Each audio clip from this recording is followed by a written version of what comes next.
Alright. So, there's one more ending I didn't get in this game. It is, I believe, called the corridor ending. It's something I didn't want to do along with the rest of the other endings because it's difficult in a different way.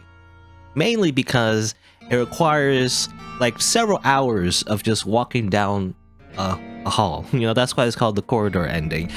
And obviously I could just done this off screen, but you know, I don't know, I'm just crazy, I guess. But I wanted to record the whole thing because I'm insane. You know, just like the inhabitants of Everhood, I guess. I don't know. So I even prepared a little thing here. Boop, there you go. I don't know if you can see that, but it's gonna be a speed run, you see.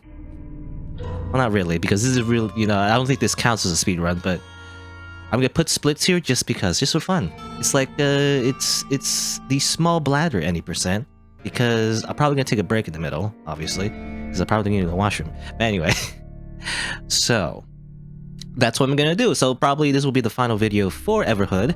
If there's anything else to do, maybe, but for now though, this would be the final thing I would do in this game.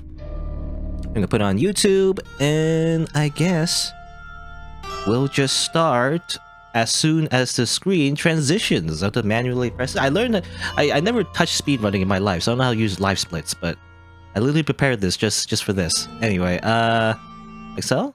There you go. Amazing. It's just for the meme, really. It's not, it's like not a real speedrun at all, because I imagine a real speedrun would be if you start from the very beginning. I believe there is a category for this, actually. You know, you would actually have to start from the very beginning. You press a new game and everything. You go through the entire first part before you get your arm. But, you know, that's just tedious, I feel like. So I didn't want to do any of that because, I mean, I already went through it, right? I'm not going to do like a real speedrun where I start from the very beginning, because most of it is just, you know, just playing through the game again in the first part. So I'm like, you know, I just made my own custom category, you see? And it totally is not recognized by any real official speedrunning community, but, you know, it's official in my heart, you know? Also, there's gonna be no music. Okay, I didn't even notice that there's no music or anything, but anyway.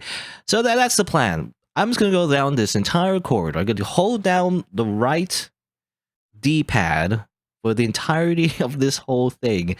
At least until I go to the washroom, I guess. I'll probably go to the washroom. I put a split there, yeah? That's all you call it? I don't know how to use the live split thing. But there's a software called Live Split where you like make splits and everything. Usually you would just take it from the website, I believe, or something. Oh, what's this? Note to self, you're wasting your time. You have not forgotten anything at the end of this corridor. I'm serious. This corridor is so very, very, very, very, very, very, very long. You wrote this sign because you forgot what was at the end. It was not worth it. Remember that every sign has a story behind it. Okay, I'm wasting my time again. Oh no, because I want to check if there's anything else in the sign. Alright, continue on. So there's like small little things strewn throughout. Otherwise, it's mostly just walking down a corridor for many hours. And that's the challenge, really, you know? Because I'm not just gonna show footage of me just doing this, because probably someone already put that on YouTube or whatever, of just doing this entire thing. I'm also gonna talk over it, you know? That's like a thing I do. Like this thing called Let's Plays, where you like provide commentary over video game footage. It's crazy, I know. So obviously it's been bastardized in many ways at this point. You know, what even is a Let's Play at this point? I don't know. But the ones I like, you know, the ones that I like to watch are the ones where people just talk over the gameplay, and that's basically it. No fancy extra stuff. But anyway. But yeah, the real challenge is to fill in the dead air while I do this for several hours. That's going to be the real challenge, really. Because I don't think I can talk for that long about nothing. But I will try, because that in itself might be, I don't know, it's a cool thing to do, maybe? I don't know, it's probably very dumb, but anyway. I'm just doing this just for the joke that I'm speedrunning this particular section of the game. It's still not really a speedrun, but, you know. See, I'm already running out of things to say. What was I going to say as well? Oh yeah, I was going to say, This is basically Desert Bus. You know, that's what I was thinking in my head. That by doing this, this is just like, you know, it's an equivalent of Desert Bus. That's the challenge as well. It's like that. If you didn't know, it's like that game. I believe from the Penn and Teller uh, video game collection or whatever. It's like they're like a couple of famous magicians, I think, and like they made like a parody of like video games or whatever. So there's like one parody of video game called Desert Bus, where you literally like start from, I believe, I can't remember where you start, but you start from some part of the in America, and then you go through like through the entire desert, like in real time, into like Las Vegas, right? And it would be like an entire desert. It would take like a long, long, long time. Actually, I don't know how long it would take, but that's what you would do. It would be like annoying as well because you couldn't just hold down the button. You would actually also have to make sure the bus doesn't swerve off into the side of the road. So you have to actually pay constant attention the entire time. So that's why it was like, you know, it was like an anti-video game, you know, just like an anti-joke. The whole idea is that it's not supposed to be fun. It's intentionally bad. But it became a meme, you know, and people did like runs of them, you know. I don't know if it's called speed runs necessarily. I would call it an endurance run because really it's just a test of patience. Just like this, you know. So that's what I'm thinking. Like this is basically the equivalent of Desert Bus. Also, my thumb is getting tired. You know, I could probably just, you know, tape down the arrow key on the keyboard or something or the controller, and that's probably something I should have done. But you know, that's cheating. You know, what do you call that? That's like a tool assisted speed run. That doesn't count. You see, anyway. Oh, I stopped dashing. Anyway. But yeah, that's the plan. There's no music. I should have prepared maybe some music. Oh wow, it's just gonna be silence. This is what it's gonna be. It's just gonna be like a podcast. Is what this is gonna be. Which is, I don't know. I don't ramble all the time. I do. I ramble sometimes during my playthroughs, depending if the section is like a part where I gotta fight like a hard boss fight or something, or got stuck at the part, or I need to grind stuff, you know. Then maybe I just start to talk about random shit. But usually I like, you know, narrative driven games. You know why? Because then it's just easy to talk about stuff. I just talk about what's happening in the game or read dialogue and all that. I don't know. I just find that more fun, I guess. But when it's literally nothing like this, it's gonna be hard. I don't know. Like, how am I supposed to just talk about nothing forever? I might get desperate and talk about like politics or something. You know, maybe not. Also have some water with me as well. That's also a thing. I don't know about anyone else, but I definitely have a small bladder. I feel like after like 1 or 2 hours after drinking some water, I gotta go pee. So it probably is gonna be like, I mean, it's right there on display. If you see it, I will probably take a break and go to the washroom. I'm also putting, I don't know how it works exactly. I'm doing it right, where I put the comparisons on the right. I don't know how to use LifeSplit. I literally learned how to use it 2 days ago. But I expect, you know, this whole thing to take 4 hours, which is generous. I think the estimated time, I believe, is 3.5 hours, supposedly. That's what it says in the wiki. Again, not a lot of information in this game because it's pretty, you know, it came out pretty recently, and also it's an indie game, so not a lot of information. But I expect this to take about 4 hours, only because that's usually when I end my stream. Usually it takes 4 hours, you know. But most likely it'll end a little bit sooner. Then again, who knows? I'm not being very efficient of this. I imagine actually, if you're doing the real speed run of this, it'll be very efficient. You know, even in the very beginning where my character started walking, that's a big no. Anyway, it won't be this. It won't be running, by the way, from left to right the entire time. I think there's going to be some obstacles later on. That's what it said. Minor spoilers. So there's going to be some variation, and there's some signs. I think we already saw the first sign, but you know they're few and far in between. I guess, is that the right way to say it? Few and far in between. Anyway, hmm.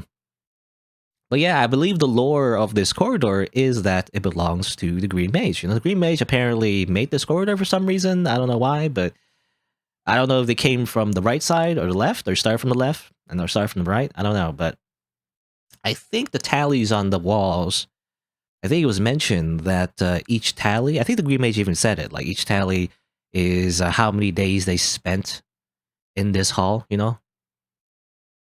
So if you count them all, there's probably a number out there. I don't know it myself, but if you count them all, that's basically how many days, maybe months, weeks, I don't know.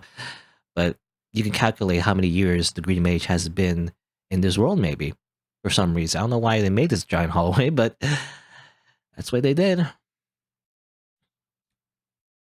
Yeah. All right. I already ran out of things to talk about. What a great start. 8 minutes, and I've already ran out of things to say.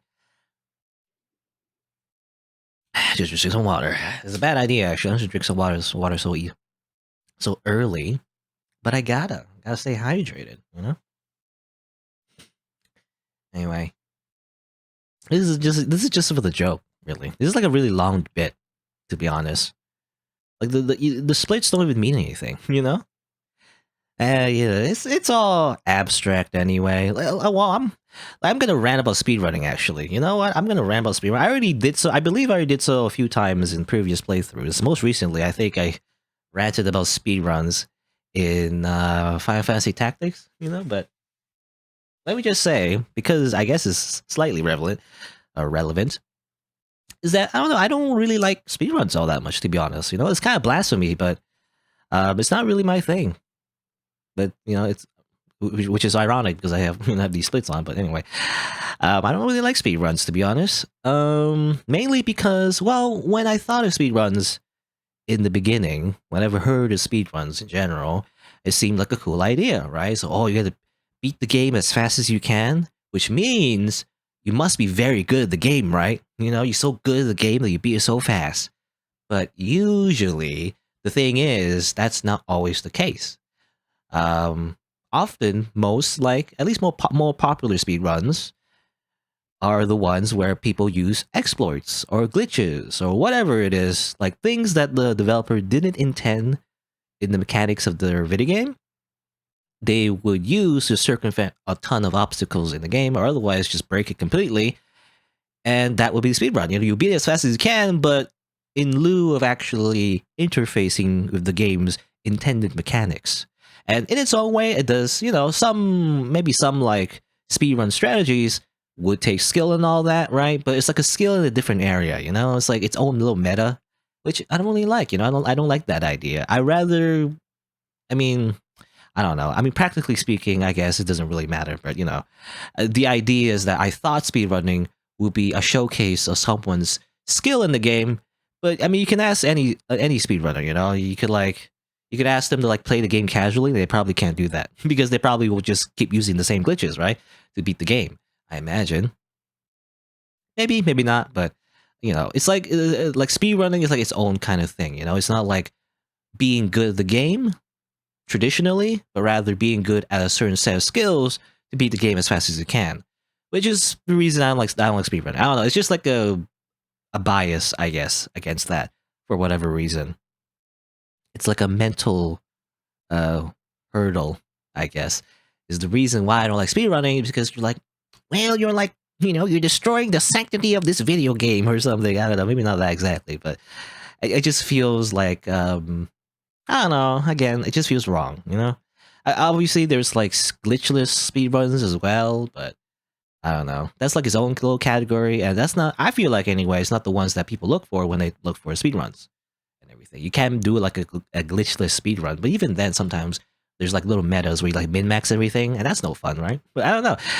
I don't know what it is, because it just becomes something else, you know, and not actually being good at the actual video game. But I mean, whatever. It doesn't really matter too much. It's just my opinion, I guess. That's the only reason I don't like watching speedruns. I mean, the other reason would be like the same reason why I probably obviously don't like speedrunning is the fact that it's basically time attack. You know, at the end of the day, it's about like improving your time as much as you can with every run. I imagine that's very frustrating, right? As well. And not only that, is most likely you probably won't have the world record, you know, of like a particular title, unless it's like very niche, in a very niche category, I guess. But it's funny because, you know, this is in itself also incredibly niche, but also unofficial. Like the real corridor ending speedrun is not like this at all. But anyway, but yeah. Oh, I gotta pay attention to the game, by the way, just in case I see any signs. I gotta watch out for lore. That's also part of the challenge. Gotta make sure I don't skip any lore. I was like looking somewhere else, but I actually look at the game. I stare at this for like 4 hours. It's crazy. Anyway, I was gonna say, oh yeah, because speedrunning is like basically like time attack and everything, and I kind of hate that. I don't know. I don't like the stress of having a time limit. You know, I'm not that kind of person. Maybe some people like that thrill, I guess, of being like pressured into like finishing something as quickly as you can. But I would find that frustrating, especially if you're trying to beat the world record, and if not that, usually you want to try to beat your personal best, right? Trying to beat yourself, I guess, and be faster than your old self or whatever. But you do that over and over and over and over and over again to the point where you barely improve, and most likely you got to get lucky to the point where you actually beat your personal best. And I don't know, it would feel frustrating. It would be like, I mean, it would be like the intended suffering. The developers suffering um in this world, the way they communicate immortality and everything, it would be like that. It would be like that. Well, that's eternal suffering, forcing yourself to speedrun a game, for your entire life for many eons. Now that would be the suffering that they would be trying to communicate, But anyway, but yeah, that's why I don't like speedrunning. I do like, I mean, I do like one speedrunner. Technically, it would be Channel TV, but ironically, I didn't like him because he speed run stuff, or speed ran. Is that the past tense for speed run? He speed ran stuff. But rather, I like his community, and he's like a big weeb basically. That's why I like Cherno_TV on Twitch. But anyway, but yeah, I think that's my rant about speedrunning. I don't know. I'm a weirdo. Just like anything else, actually, like speedrunning, but also because speedrun is very popular. I feel like I don't know if it's like been diminished in recent times. I have no idea. I haven't really been, keeping in touch with the speedrunning community because I haven't really been in the speedrunning community at all. But I think it's pretty popular. Like another popular thing, especially on Twitch, would be like competitive gaming in general. That's like a little like related to speedrunning. Like playing something the most efficient way possible would be like in the area of competitive gaming. Like multiplayer stuff, esports and whatnot. That's also a thing I never really got into. I was a fan of Daigo Umihara. That one guy that plays Street Fighter, but only because of the one thing that happened where he parried like Chun-Li, the whole time. And it was like basically like anime, he's like he just turned around the whole thing and won. It's like, oh, so awesome. That was cool. But most of competitive gaming is not like that though. It's not any of those like explosive like turnabout, like turnaround what do you call it? Like underdog, winning kind of victory kind of stuff. Mostly it's kind of, I don't know. I don't want to say boring, but it is, to me anyway. A little bit boring in the sense that the reason I don't like competitive gaming is that it usually revolves around meta, There's always going to be like a tier list, especially in fighting games. There's always like this thing is like, this is the best character you should use, or like these group of characters are the best you should use. Unless the game is very balanced, I guess. But, usually most games, the popular ones, are revolving all around tier lists. And like, you gotta do this, you gotta do this particular move, and do this very specific way, It becomes like its own meta. Just like in, I don't know, like MOBAs and like first-person shooters and all that. You got to play the game in a very specific way, and it feels stifling, I don't know what it is. Like, to me, it feels like because you have to play the way that everyone else plays it, and it's understandable because that's how you win, right? That's the way the game is made, and the meta is created by the players, but also because of the tools that developers give you. Whatever game they make and their environment, players will min-max it, and that becomes the meta. That becomes the most efficient way to play, and that's how you win, unless there's some like extra rules on top of that change the meta as well. Otherwise, there's always just going to be a meta if you want to win, and I don't know. It just like kind of stifles the freedom, The whole point of, I feel like anyway, like a lot of video games, is like having that freedom of creativity to do whatever you want. But then, when it gets bogged down by just like competitiveness and winning and all of that it matters really, um, and it kind of sucks, They just watch the same thing over and over again. I don't know. I think it's also because I just don't like sports. I don't like sports, and I don't like esports. On top of that, I guess I was like that weird like competitive nature of you know, two human beings. Not always just two. 'Cause sometimes it's teams, I guess, but just human beings trying to like win, I guess, this arbitrary victory over each other. Because in my head, there's like, well, machines could just do it better, Why can't just like, just like speedrunning as well. Can't someone just make a script to play the game the most efficient way possible, and then just like have the best time ever? A machine could do it better. I don't know.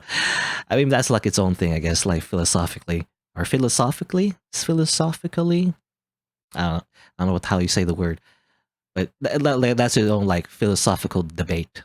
Whether or not it matters when a robot is the best at something versus a human being. I guess the robot is not sentient, so it doesn't count. Remember, maybe because the way I think about it, though, when you do something as perfectly as you can, it really is just down to human error.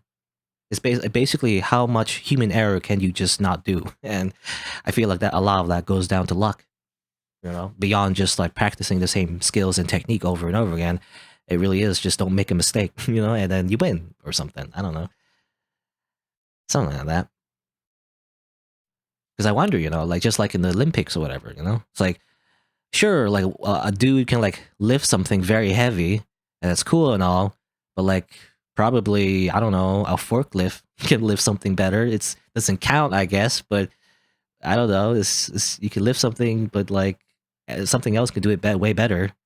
What's the point? I don't know. Anyway, I'm just a weirdo, I guess. I mean, I know that it doesn't count. It's just like the whole point is that it's supposed to show the. I guess what it is supposed to show the limitations of humanity, and the human body. That's like his own thing, but I don't know. I feel like sports are just overhyped. It's too overhyped. Sports in general. That's just me, though. Oh, here's a sign. Wow, to break the monotony. Note to self. Oh no. Here we go again. Look, pal. You're not even close to halfway of this corridor. I know sometimes it feels important to look everywhere. This is not a trick. This is a reminder not to make this stupid mistake again. You will have to walk so very long. There's nothing of importance at the end of this corridor. There is just madness. Oh yeah? You can't tell me what to do. It's been like 20 minutes, according to the timer there, I see. I believe in live splits, actually. Because I think it's on like, by default anyway, you just press the number 1 on the numpad. I believe in some speedrun, there's like an auto split. I wonder sometimes how people do it, I think a lot of games, people just manually do it, which is crazy to me, because how would you like have that amount of accuracy and precision, to like press the button every time? Because sometimes what happens if you just forget? I don't know what you would do then. But I do believe in some games, especially like PC games, some of them have like auto splits, I believe, which means they just split automatically, which sounds nice, if you speedrun games, I guess. But obviously, I mean, this game doesn't have that. I mean, you could make it yourself. You would like need cheat engine, I think. You would like have to like track down the memory address or something, and find a specific code that like would be implemented when you're like at a particular screen, as soon as you can. Then you can like make a custom like auto split script or something. I don't know how to do any of that. It'd be funny if I learned how to do that just for this, but but I don't need to do that. It's fine to just press the button. Anyway, 22 minutes. All right, I ran out of things to say, to be honest. Gotta fill in dead air, though. It's very silent. I wish there was some music, but I guess that's the point. There is no music. I should have prepared something. I don't know what music I would even put in the game if I would use. I mean, maybe like Nier Automata music. I mean, Nier Automata, actually, when I think about it, has pretty similar themes, actually, of like nihilism and all that.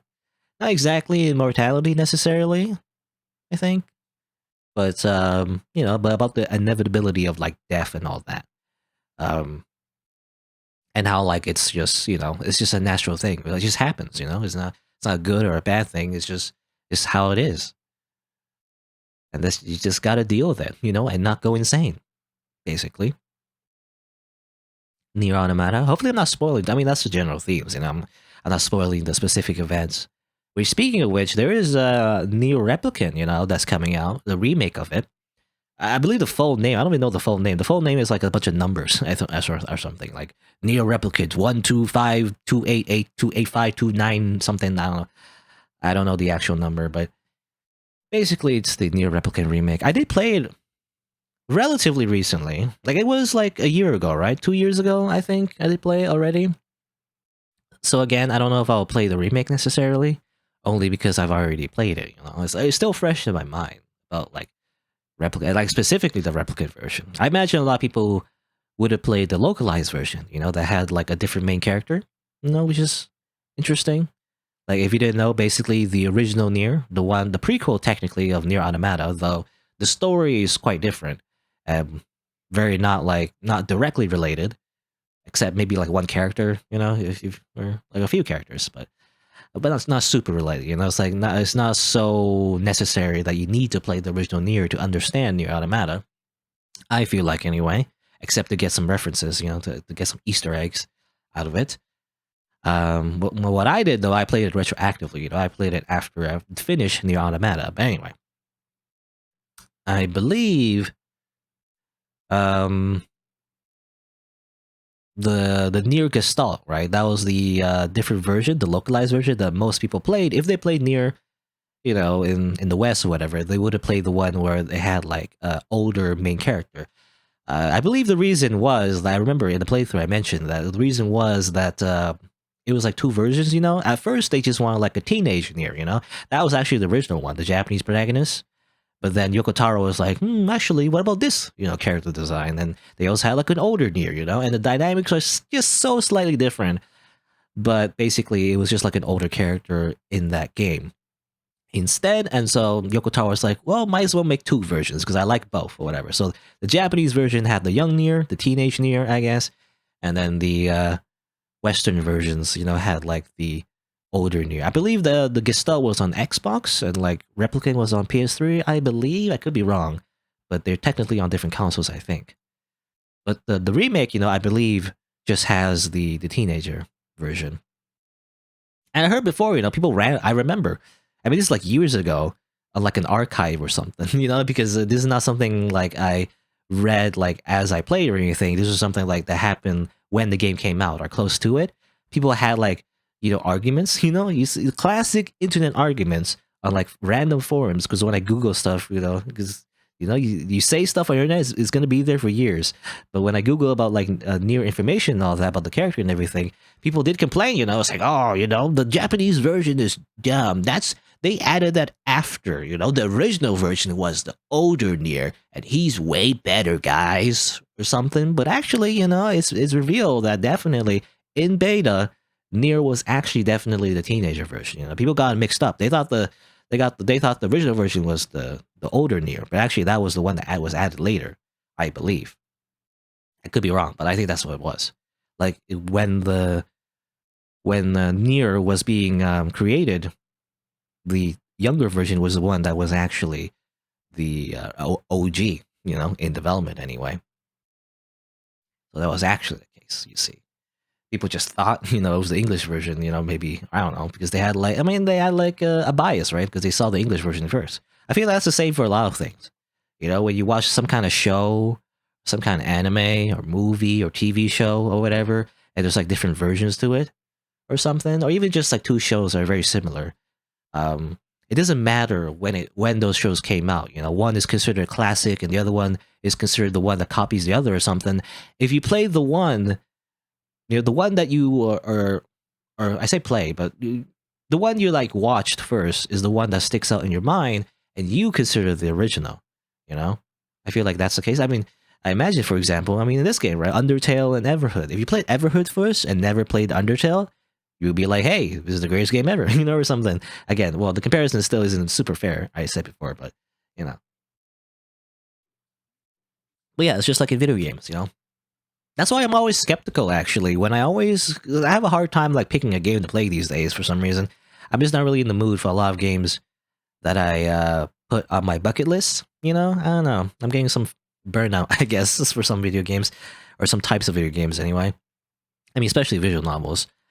But I always see Steam reviews of like certain games, and they're like 10 out of 10. I love this game. You know, thumbs up, thumbs up, thumbs up, thumbs up. And then like, well, actually, is it because this is your first game? You know, it's like this game might be the best for you, but you know, sometimes when I play it, it's like it's okay. You know, it's like compared to all the other games I've ever played in my life, it's like it's fine. You know, it's not the best. And people are like, oh, it's the best ever. And then they probably only play like 5 games in their life or something. I don't know. So that I'm always skeptical, you know, with Steam reviews. I always see as well. I'm just going on a tangent after tangent. By the way, this is just going to be the whole thing. I feel like, but I remember actually in the Steam reviews when I always look for negative Steam reviews as well. When a game is like incredibly like positively received or something, like a million positive reviews, I always look at the negative reviews, you know, because I want to see the other side. And often I see a very similar criticism of a lot of negative reviews. Is like this game or whatever game it is, like this very like highly received like positive game has bad writing or whatever, you know. This game does not have good writing. And I see it very often, you know. It's like, sure, this game is great in other aspects, but it has bad writing or whatever. You know, even the best games ever. I'll even say, you know, like there's a game that I'm probably gonna play eventually, but definitely this negative review actually colored my perspective, which would be, and I wish I didn't read it, but at this point, it's too late. But there's a game called Amori, you know, which is a game I believe was on Kickstarter for like a very long time, you know, and had like the character had like a blog and everything a long time ago on Tumblr. I don't really follow it, but you know, it was a known thing for a long time. I think initially the Kickstarter was like for a manga or like a graphic novel, but then it transitioned to like a game, you know. Anyway, a game called Amori is an RPG Maker game. A lot of people liked it and stuff, but there is like a few negative reviews. There's one review that said basically it had bad writing, which is interesting because when I read the positive reviews, there's like, oh, it's the best story ever. I love every single thing about it. It's the best narrative ever. And I looked at one negative review and it's like, actually, it has bad writing. It's actually, the story is actually bad. And I was like, what? Really? You know, that's interesting because maybe they're coming from my perspective as well, where I played a lot of like games, you know, I played a lot of games, okay? A lot of story-based games in particular. And like, maybe I wouldn't be, you know, even though a lot of people love it, like maybe I wouldn't be impressed. I don't know. I'm just very skeptical in these days, whether or not something is a good story or not. People are, I feel like, just never have played other games, you know, or play the games that I've played in the past as well. I don't know. Maybe I'm just a boomer, you know. I'm like, oh, back in my day, this game was the best or something, you know. Phoenix Wright. No, that's a good story. Not this like Zoomer games for little kids or something. I don't know. But yeah. Well, that gets me thinking, you know, even a game like Amori has a negative review. I mean, it could be subjective, I guess. People just didn't like or they didn't like the story subjectively. But I remember actually that negative review even had like a whole like analysis breakdown of why the story was bad. I didn't read any of it because I didn't want to spoil myself before I played the game. But yeah, it was very very informative, I guess. You know, a lot of information and reasons and stuff of why the story was not very good, apparently. And yet, like 99% of everybody else loved it. I don't know, man. That one guy, the one person might be right. Actually, maybe the story isn't so great, and people are just enamored because they never played like an RPG Maker game before. I don't know. Anyway,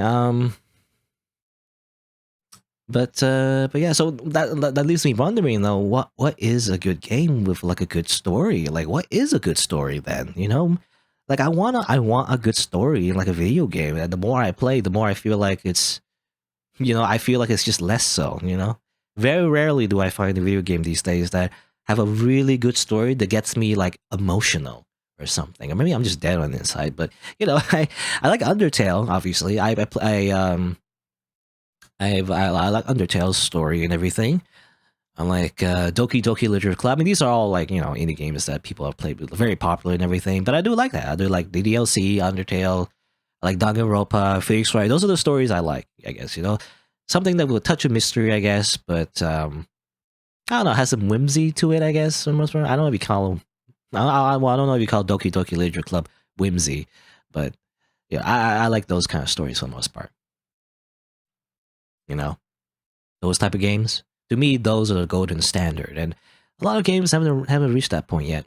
We're like, oh no, well, this is the best game ever. Not really. I don't know. I also like Dark Souls, but Dark Souls is not really a story. It's not really narrative driven. There is a bunch of interesting lore, and the world is interesting, but the Dark Souls series is not really much of a story, like traditional story game anyway. So I wouldn't count that as like a good story, but I do like Dark Souls. Anyway, but video games with good story. I remember though that got me searching. However, for a video game that has good story, I Google it, as I often do. That's how I research, quote unquote, for like games. Basically, I just Google it. But like, oh, Google. I mean, you also have to like sift through like a ton of useless lists. By the way, if you search for like the best games that have the best story, then you just get like top 10 games that have good stories or whatever, and it's just like a random list that's probably like AI generated of just like popular games that don't really have a good story. It's just a random list that someone put for like an article, to get clicks or whatever, and it's kind of useless to me because it puts in a bunch of like games that sell well but not necessarily have a good story. It's just randomly just games that are just very popular, like GTA 5 or something. I don't know. Well, I guess GTA 5 does have a story to it, but it's not really the type of story I like anyway. I like an anime story, not GTA 5. GTA 5 they're on the fifth one, right? I think the joke is that they're still on the fifth one. They haven't made a sixth one or whatever. Like it's still the fifth one for like many years. But yeah, GTA 5 is like, I mean, it's like it's more like a crime drama, right? Like it's a type of story that's like would be on like TV, I guess, or something. It's not really my thing. I don't know. I don't like it. People swear too much. People swear too much in GTA 5 story. I don't like it. They're so rude and mean to everyone. I don't like it. Anyway, but yeah, video games are a good story. But there is one thread I found, as I always Reddit, by the way. I feel like everything's just Reddit now. But like there is like a thread I found on Reddit, on like some kind of subreddit. I forget what it was, but I found a few. But one game that apparently a lot of people always point to is a game called Planescape Torment. Apparently that's like an RPG, I believe. It's an old RPG, kind of like in the CRPG style. Basically like a Western RPG. That apparently has a good story. I remember playing it before in the past. I tried it out for like 10 minutes. I didn't like it. Because what it is, I can't remember if it was voiced or not. I don't think it was mostly voiced anyway. But, it's similar to like Baldur's Gate. Baldur's Gate, similar to the game I played before called Divinity Original Sin, except it's like 2D instead of like completely 3D. It uses sprites and everything because it's an old game, I think. And like there's another game called Icewind Dale, I think. A lot of like Western like RPGs, like traditionally they're called computer RPGs, I guess. Even though everything, a lot of RPGs are on computers anyway, but it's like it's supposed to be based on the tabletop role playing games like Dungeons and Dragons, except on computer. That's the idea initially. But to be honest, Planescape Torment, I don't really like it. I don't know. I mean, I read visual novels a lot, I guess. So this is ironic, but it just felt like a lot of like text boxes. It doesn't feel like it didn't feel like a good story. Supposedly you have like a lot of freedom and a lot of dialogue choices, but it felt like I wasn't really accomplishing much in that game. I think I mean, it's funny because it's also related, kind of similar to this game, but I believe in that game you start off as like an immortal character. Technically. So like you're an immortal, and the idea is supposed to, you don't know what's going on. You have amnesia and everything. You're trying to figure out what's going on. There's like a floating skull that like becomes your companion and everything. And the idea in that game is the fact that everything you do, also I'm just kind of stalling, I don't read the sign, but everything you do in that game is mostly based on dialogue. There's very few instances where you actually fight. Like fight traditionally. You don't like grind, get levels or anything. It's mostly like dialogue based, and that's the idea, I guess. But I don't know. I felt kind of boring because you're just kind of sifting through text boxes, more text boxes, more text boxes. You click on something. Hey, how did I get here? Well, let me explain. Blah blah blah blah blah. Like just a tiny text box you got to read over and over again. I didn't like it. I don't know. I didn't like Planescape Torment. I didn't think that was a good story because the pacing was just weird. You know. Anyway, read the sign. Note to self. Okay, I give up. Well, you're officially a lost cause. Good luck. Just try to hold on to your sanity. Have a fun trip. Well, I'm gonna be talking to myself the entire time. I already lost my sanity. I'm much of a crazy person, basically. I really doubt anyone. I'm probably gonna put this on YouTube, but I really doubt anyone's gonna watch it. But it's just for the joke. Okay, it's just a bit. I put like a 4-hour video, and it's like I walk down the hall for like many hours. Isn't that funny? Would you click on this video? I don't know. I'll put like speed lines on it or something, like meme speed lines on the thumbnail. And when really it's just this. It's just me talking, like a podcast for like many hours. Anyway, Planescape Torment. I mean, like, it's very controversial. That's a very controversial opinion, by the way. A lot of people apparently say it's the best story ever. I didn't like it. I don't know. I just felt too old. Like, I don't know. I'm just in this weird generation where it's like some games I feel like are just too old for me. You know, because the graphics just feel too old, or it feels the vibe. I don't know. It's just old. It isn't the same. You know. But obviously, sometimes games are very new, and I don't get them at all, like Fortnite or something. You know, Fortnite. I don't get Fortnite. I don't understand that game. Anyway, yeah, Planescape Torment. You know, apparently a lot of people like it. Another game that's similar though is something called Disco Elysium. I believe that game got, I believe, a Game of the Year award, or like the PC thing, or PC. Was it like a PC game show or something? I think it was like last year, or maybe 2 years ago. I can't remember. But Disco Elysium got like a award, you know, for like a good story. Apparently, it's very similar to Planescape Torment, which is why I'm so hesitant though. But it seems to be like a story where it's the same thing, where like combat is not very encouraged, really. It's not like a traditional RPG. We'll walk around, kill some slimes, and level up, really, and get gold. It's mostly about your characters from a top-down isometric view, and you have amnesia, again, by the way, and then you walk around, you just talk to people, we figure out what's going on, you know? And that's the idea, and I don't know, it just feels kind of aimless. There's like freedom to it, I guess, but I don't know what it is with those type of games. Just kind of put me off, I guess. Like I want like, I don't know. I don't want a good story. I mean, a good story would be like Danganronpa, I guess, you know? Like it feels very linear, but I want a good story. That's what I really want. Again, like Phoenix Wright, Danganronpa, Undertale. Those are good stories to me, you know? And like traditional visual novel would be like Doki Doki Literature Club. Those are the best games to me that have like, good stories. So maybe it's just me. I don't know. That just has bad taste, you know? That's actually my Twitter description, actually. I just have bad taste in anime. I have a bad taste in general. But I like certain things. I don't know. But I have a lot of controversial opinions, by the way. I might as well just air it all out. I mean, I say it sometimes when I play certain games, but I might as well say it all. I have a lot of time today. So I might as well also say another game that's well beloved that I didn't really like would be Half-Life 2. You know, I never played Half-Life, the first one, but I played Half-Life 2. I bought it on Steam. I remember playing it like years ago. I didn't like it. I don't know. I think it's because I'm late to the party. Maybe at the time it was like revolutionary and everything. Is the idea. Like at the time, you know, like a lot of first-person shooters were like, I guess, were like Doom or whatever. You know, like original Doom. It's kind of walk around, shoot at things, I guess. But Half-Life 2, I believe, was one of the few ones that actually has a story to it, you know? Where you're actually, like, walking around, you shoot stuff, but also there's a story where characters talk to you at the same time. Wow, very immersive and all that, right? And was one of the first ones to do it, and obviously a lot of other games, you know, that came after kind of followed that formula, like, I don't know, like BioShock maybe? I think BioShock kind of did something similar or something. Like, a lot of games, really. They do this thing where like you go around and people talk to you, and then you shoot stuff, you know. Usually video games back then, it would be like, you know, it would be like Super Mario or something, you know. You kind of just do a thing without real explanation, you know, or at least the story was very shallow, at least when, you know, it comes to like gameplay anyway.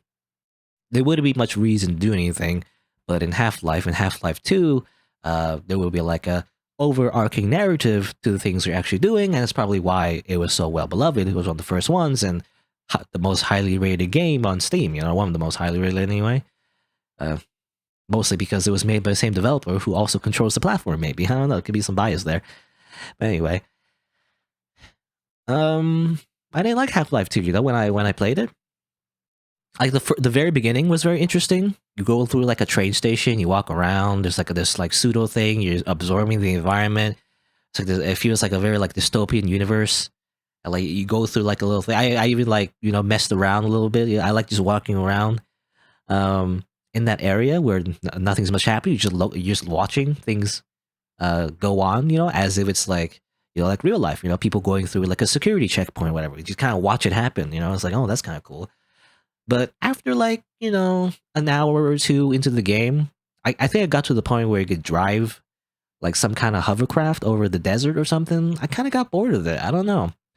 I don't know what it is. I feel like it's like many reasons. For one, it's just old. I don't know. Like people say it's a classic and everything, but I feel like it was better when it was new, because a lot of other games kind of do the same thing now and they do it better.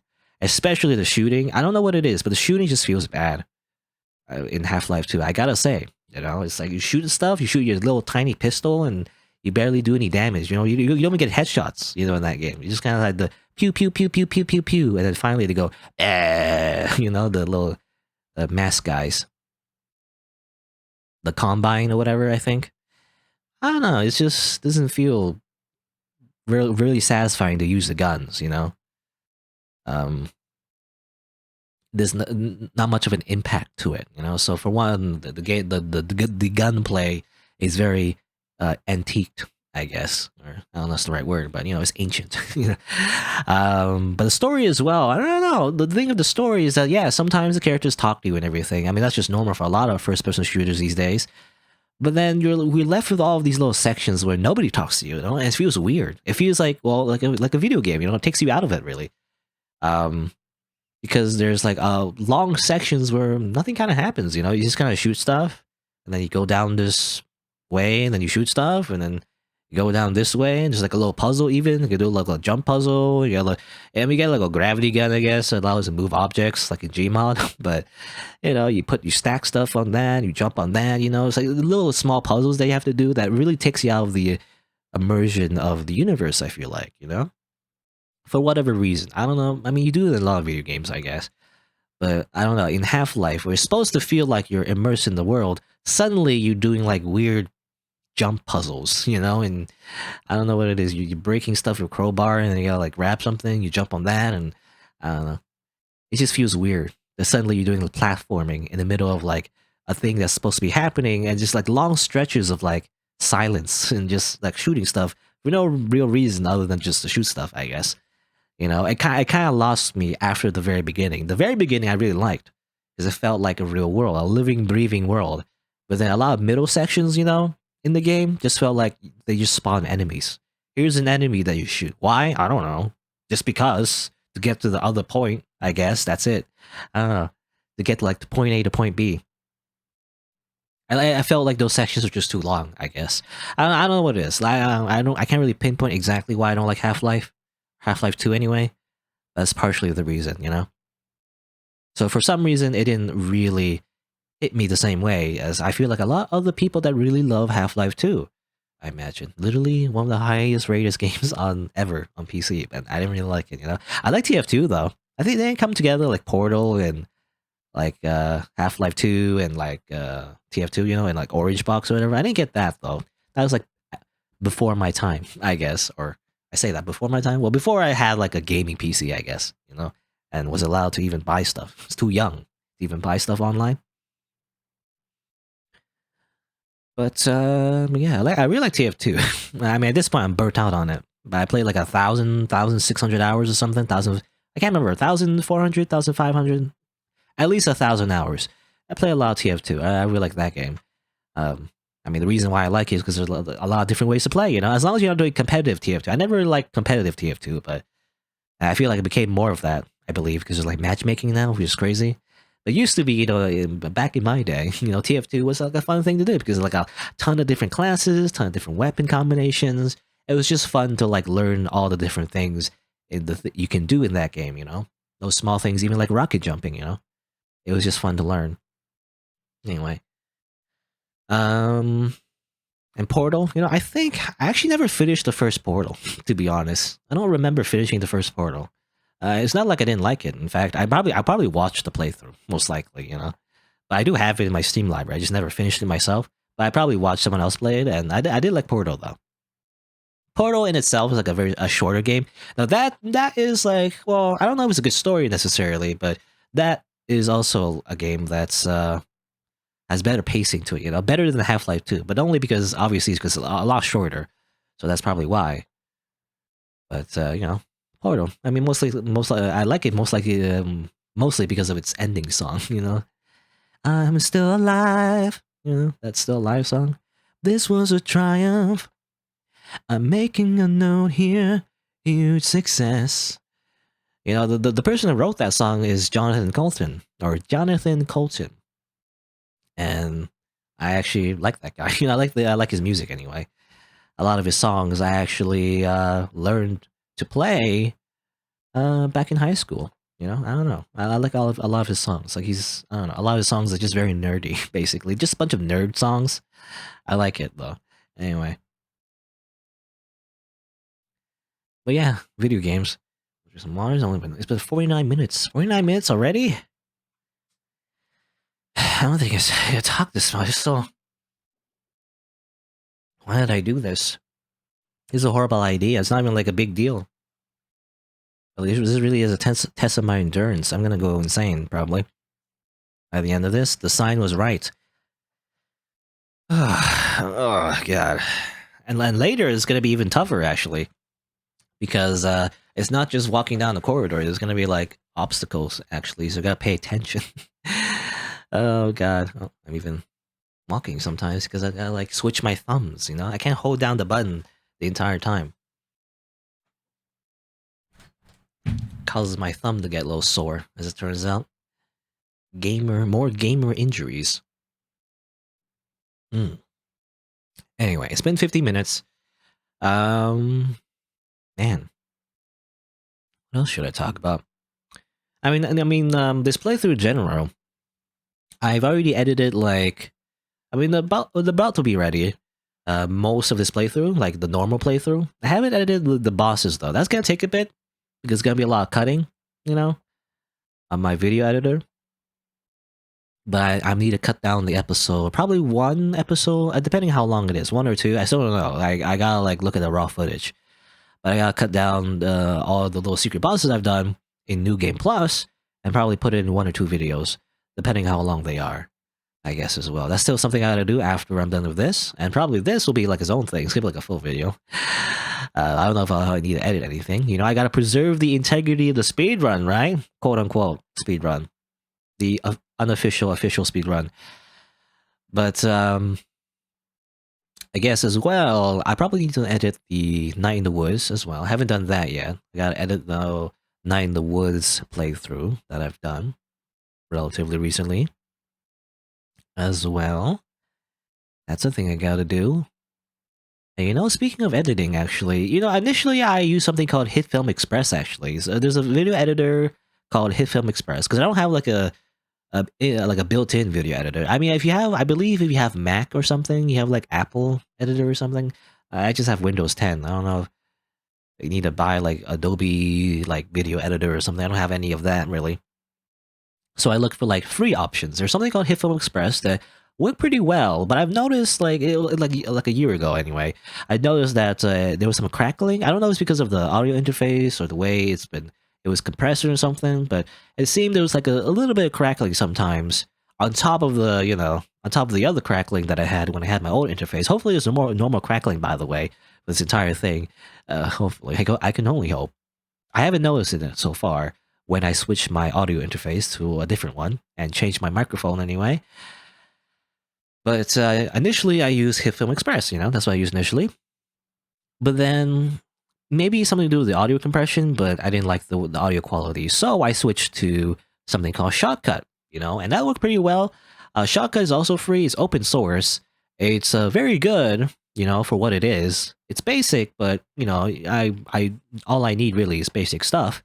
But the problem is that it's very laggy, you know, like to load in stuff, to cut stuff, whatever. Like it just takes a long time to load everything in, and it's not very efficient in that sense. And ever since the newest update, it kind of broke it, sort of, for me anyway. I even like put in like a little thing in the support forums actually of Shotcut, where I asked, you know, like, what's the problem? Can you fix it? You know, stuff like that. But you know, I mean, the developer actually, which is very nice. They probably deal with like a lot of problems actually. It seems like just one person. I don't know, but they even, you know, interacted with me, you know, and everything, and noted down the problem.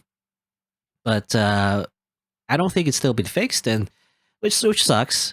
But when I use Shotcut though, normally it didn't cause the audio crackling, you know, which is nice. It seems to be because it doesn't compress the audio. It just kind of plays the audio to its maximum efficiency, I guess, if that makes any sense, like its maximum bit rate. So it doesn't cause any audio problems.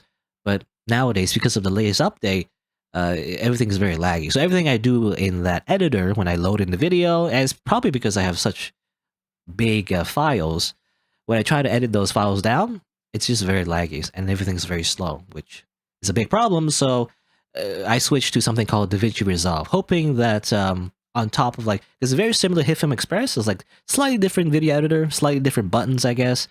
But I tried to use it initially because I'm thinking, well, maybe it has a better like audio bit rate, you know, so it doesn't compress it as much. That's not the case. It still kind of compresses it, but I feel like it may be better.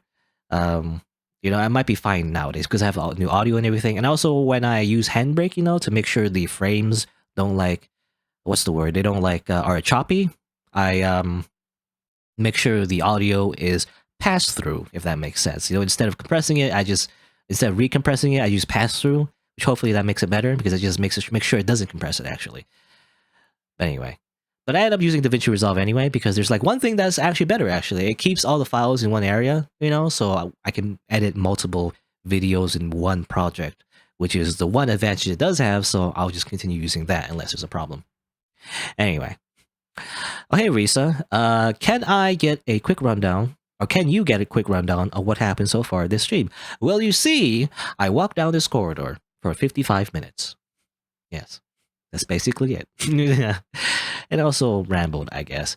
And we'll continue rambling, by the way. This is basically my podcast. This is the new podcast. It's the one and only episode of where I talk about random stuff for like 4 hours. With a bathroom break in the middle. See, there's a toilet break. See, I put it in the splits. There's a toilet break in the middle. I gotta have it. You know, what speedrun can you say has like a toilet break split, you know? I don't imagine a lot of speedruns have a toilet break in the middle. So therefore, this is the better speedrun, obviously, because it adds that extra spice, that extra challenge of me going to the toilet, you know, and then coming back. Obviously. Extra obstacle. Anyway, it's been like 56 minutes. It's like probably like 3 more hours. Well, probably 2.5 hours in total. I put like 4 hours at the end there. It's called the sunken cost fallacy. That's a split for 4 hours. But it's probably gonna be like 3.5. You know, that's the estimation. I only put 4 just to be, you know, just give myself some leeway, I guess. Not that it matters.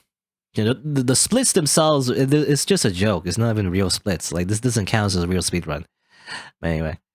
Though some people I mentioned before, actually, people do have a or rather a category under the corridor ending for this game, actually, where people do start from the very beginning. They go press new game. I believe it starts when you choose your difficulty. They skip all through the dialogue and they go through all the fights again from the first part, you know, the very first part of the game, the first half of the game, until you get your arm, and then you go to the corridor, and then you walk down the corridor or whatever. I didn't want to do that because, for one, I think I said before I didn't really like speedrunning, but also I guess I don't really want, you know, I don't really care to like put my name on like a record. It doesn't matter to me, you know. I don't speedrun at all, so yeah, the splits are just there for fun. They're not really, doesn't count for anything. If anything else, it's it's really just a timer, really, just to show how much time I have left. walking down this corridor. You know, it keeps me sane. So I have to wonder how long this is taking. Anyway, 4 hours if the toilet break has some unfortunate time losses. Yeah, that's true. You know, actually, I probably eat something as well. I don't know. Usually, I put like a BRB screen. I mean, it's gonna come up in an hour or so, but usually I put like a BRB screen or something. But I probably just leave it here, I guess, because obviously, again, I gotta preserve the integrity of this speedrun. Obviously, you know, you gotta make sure you show everything. So I can't just transition to a BRB screen. I'd rather just leave it here, and you know, that'll be that. Probably go to the washroom, eat something, maybe. Probably come back. It's no music though. It's gonna be like pure science. I wish. Well, maybe I'll get some music. I don't know.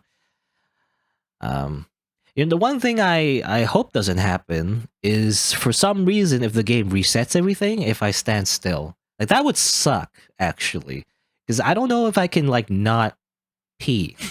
You know, I gotta pee. I can't just not sit here the entire time.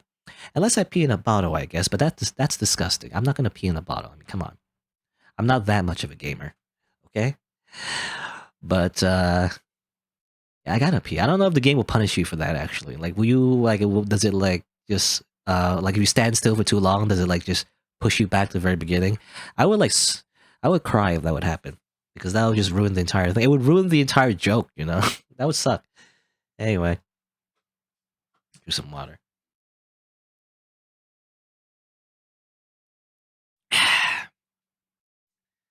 All right, we're close to the 1 hour mark. Good. That's like about, you know, one fourth, one fourth, one fifth, one fourth of the way there, sort of. Not really, but you know, close to it. I should play Y-O-U-R Love from the Everhood OST. Oh yeah, the one with the light being boss, the one that I took the longest to fight. Yeah, actually, I don't mind that music. Actually, you would think I mentioned before that it would get annoying. You know, I actually listen to it off screen or off stream, whatever, and you know, it's a good song. Actually, you know, it would be obviously it's more annoying if when I was stuck at the boss, but when I'm not fighting the boss, it's actually pretty. You know, I don't mind listening to it. Actually, it doesn't cause any kind of PTSD because it's actually a good song. You know, it's kind of like Megalovania. You know, do do do do do do do do do. It's a good song either way. Even if you get sick of it during the actual thing, I guess. Yeah, it's pretty good. But let's see here. Anything else I can talk about for like an hour? I don't know. Um, well, I mean, here's like a mundane thing. You know, sunken cost fallacy? When I search it on Google just to make sure I got it right, because I never know my phrases, I guess. Technically, it's the sunk cost fallacy. It's not the sunken cost fallacy. It's the sunk cost fallacy, but that's weird to me. I don't know. Like the term is, you know, to obviously to refer to the fact that you in economics anyway, you invest into something that will lead to a loss. So you just invest again, you know, and that's a fallacy. You shouldn't do that usually if you know it will just lead to a more loss, I guess, to the investment. But the term is supposed to be sunk cost fallacy, not sunken cost. But I didn't like it doesn't roll off the tongue. When I say sunk cost fallacy, it just feels like sunk like sunk costs. It doesn't sound right. It needs to have like sunken costs. That sounds smoother, right? I don't know. Is it just me? I feel like a lot of people say sunken cost fallacy, not sunk cost fallacy. It doesn't sound right. So that's why I kept it as sunken cost fallacy, even though it's probably not the right thing. Anyway, that's the reason I have sunken cost fallacy. Also, I have any percent on a split. I don't really know what any. I don't. I mean, I know what it is. I think any percent means like you beat it at any percent. You know, you don't have to be like 100%. You're gonna collect everything to differentiate itself from like a 100% speed run. But I just put it there only because every speedrun has. I feel like every speedrun just has like any percent on it. So that in itself is kind of like a meme. Even though it means nothing, it doesn't mean anything at all. Like there's no like 100%ing this thing, this game. There's no like you don't need to do that. But I put any percent anyway because you know that's the joke. That's the thing that you put on every speedrun category just because. Anyway, Man, sip some more water. I should probably stop drinking more water. I'm talking so much, so that's why. But I gotta stop, otherwise my bladder's gonna be too full. I, I I feel like I frequently go to the washroom too much, but I mean it's because I drink so much water. Gotta hydrate. What happens when you hydrate so much? No, nobody says. Nobody ever mentions the consequences of drinking so much water. Actually, which is the fact that you gotta go pee. It's like that's very important. Actually, sometimes you might not be able to pee. Might not get bathroom breaks when you're doing something important, such as walking down a corridor for several hours. You see, I can't just go pee right now. I only have one pee break. That's the only one I will use. Otherwise, it would be cheating, obviously. Hmm. I'm gonna lose my voice. I don't know. I've rambled before in the past. I've done this thing where I like just talk about nothing. But I feel like this will be the biggest challenge yet. Like for me anyway, to speak continuously for this long. I'm gonna run out of things to talk about. I'm just gonna like I don't know. I'm gonna like talking gibberish at a certain point because I don't know my head is gonna be empty. You would think actually I would like write some notes down. I would actually prepare for this and like write notes down to talk about like topics, but I'm just winging it. Really, I'm just winging it at this very moment. That's actually like a strategy. Actually, when I do let's plays, when I first started, really, you look for tips, right? You Google like, how do I do a let's play? What are some tips you could have? Apparently, one of the tips is also have like sticky notes, right? You write down the point of interest, the points of topics that you would have. You stick it on your computer screen anyway, and you would look at it, so you would talk about everything. I never did that though. I never did any of that. I feel like that's a lot of preparation for something so small, but now I regret it actually because now I probably need sticky notes. Otherwise, I have not much to say. But anyway, let's see. Let me just think of something. Oh, oh, I don't know. Genshin Impact. In Genshin Impact, there's a new quest that came out. I don't know how long that quest is. It seems to be important though. There's like an Archon quest or whatever, so that's like a story, like main story quest that came out pretty recently. I don't know when I'll do that because I don't know how long it'll take. Because if it takes like 10 minutes or whatever, then it'll be not much to show. So I probably want to wait for like a next major update, and if I have time, maybe I'll do that extra part in the story. It's a little annoying though, slightly annoying, not super annoying. It's slightly annoying because the quest up it seems to automatically start if you go near the Adventurers Guild in Liyue. So that means to turn in your daily commissions or whatever it is. If I happen to accidentally go to the Liyue one, then it would start the quest and I wouldn't be able to show it, right? I want to show it on stream, obviously. That's like a thing that I feel like most players don't think about. But to me, it's important, right? If I want to show like a cutscene or whatever, I don't know. It doesn't matter too much in the grand scheme of things, but I kind of want to show the story. That's the whole reason why I would even bother streaming Genshin Impact, because I don't want to show all the boring stuff or all the other extra stuff that doesn't really matter. I want to show the story, right? But if I accidentally like go through the cutscene, then what am I supposed to do? I don't think there's any like rewind function in Genshin Impact. You can't rewatch cutscenes unless you pre-recorded, which I did actually. I did pre-record like a cutscene before in the past, but it didn't really come out right, and it feels awkward actually just to watch a scene that I recorded and then rewatch it and everything. And it also looks bad as well because you compress it and everything, and you watch it again through the video player. It just looks kind of blurry and bad. So I don't want to do that again. Anyway, just a lot of extra preparation just for some small thing. So instead, I'll just deal with the annoyance of remembering not to go to Liyue ever. Otherwise, I'll accidentally activate the cutscene and I'll miss it forever, in terms of recording it anyway. And that's the thing. I've also haven't really been playing Fate Grand Order that much, to be honest. I don't know what it is. I'm kind of like bored of Fate Go. I try to go back like once in a while, but like I don't know. I just don't like going through the same thing, the same story. You know, there's like a main story in the Fate Go, and I'm on the second part and everything. I'm still like very slow in going through the story because I feel like it's just the same thing over and over again. It's the same singularities we went through before. They call it differently, the lost belts or whatever. The I don't know, what do you call it? Like I was gonna say pseudo singularity. No, that's not it. That's the interlude stuff. But you know, they call it something else. But it really is just the singularities again. You know, you go through a new place, and then stuff happens. You wonder, well, what stuff is going to happen? There's going to be a lot of mystery and stuff. But like, I don't know, it's like the same thing again and again.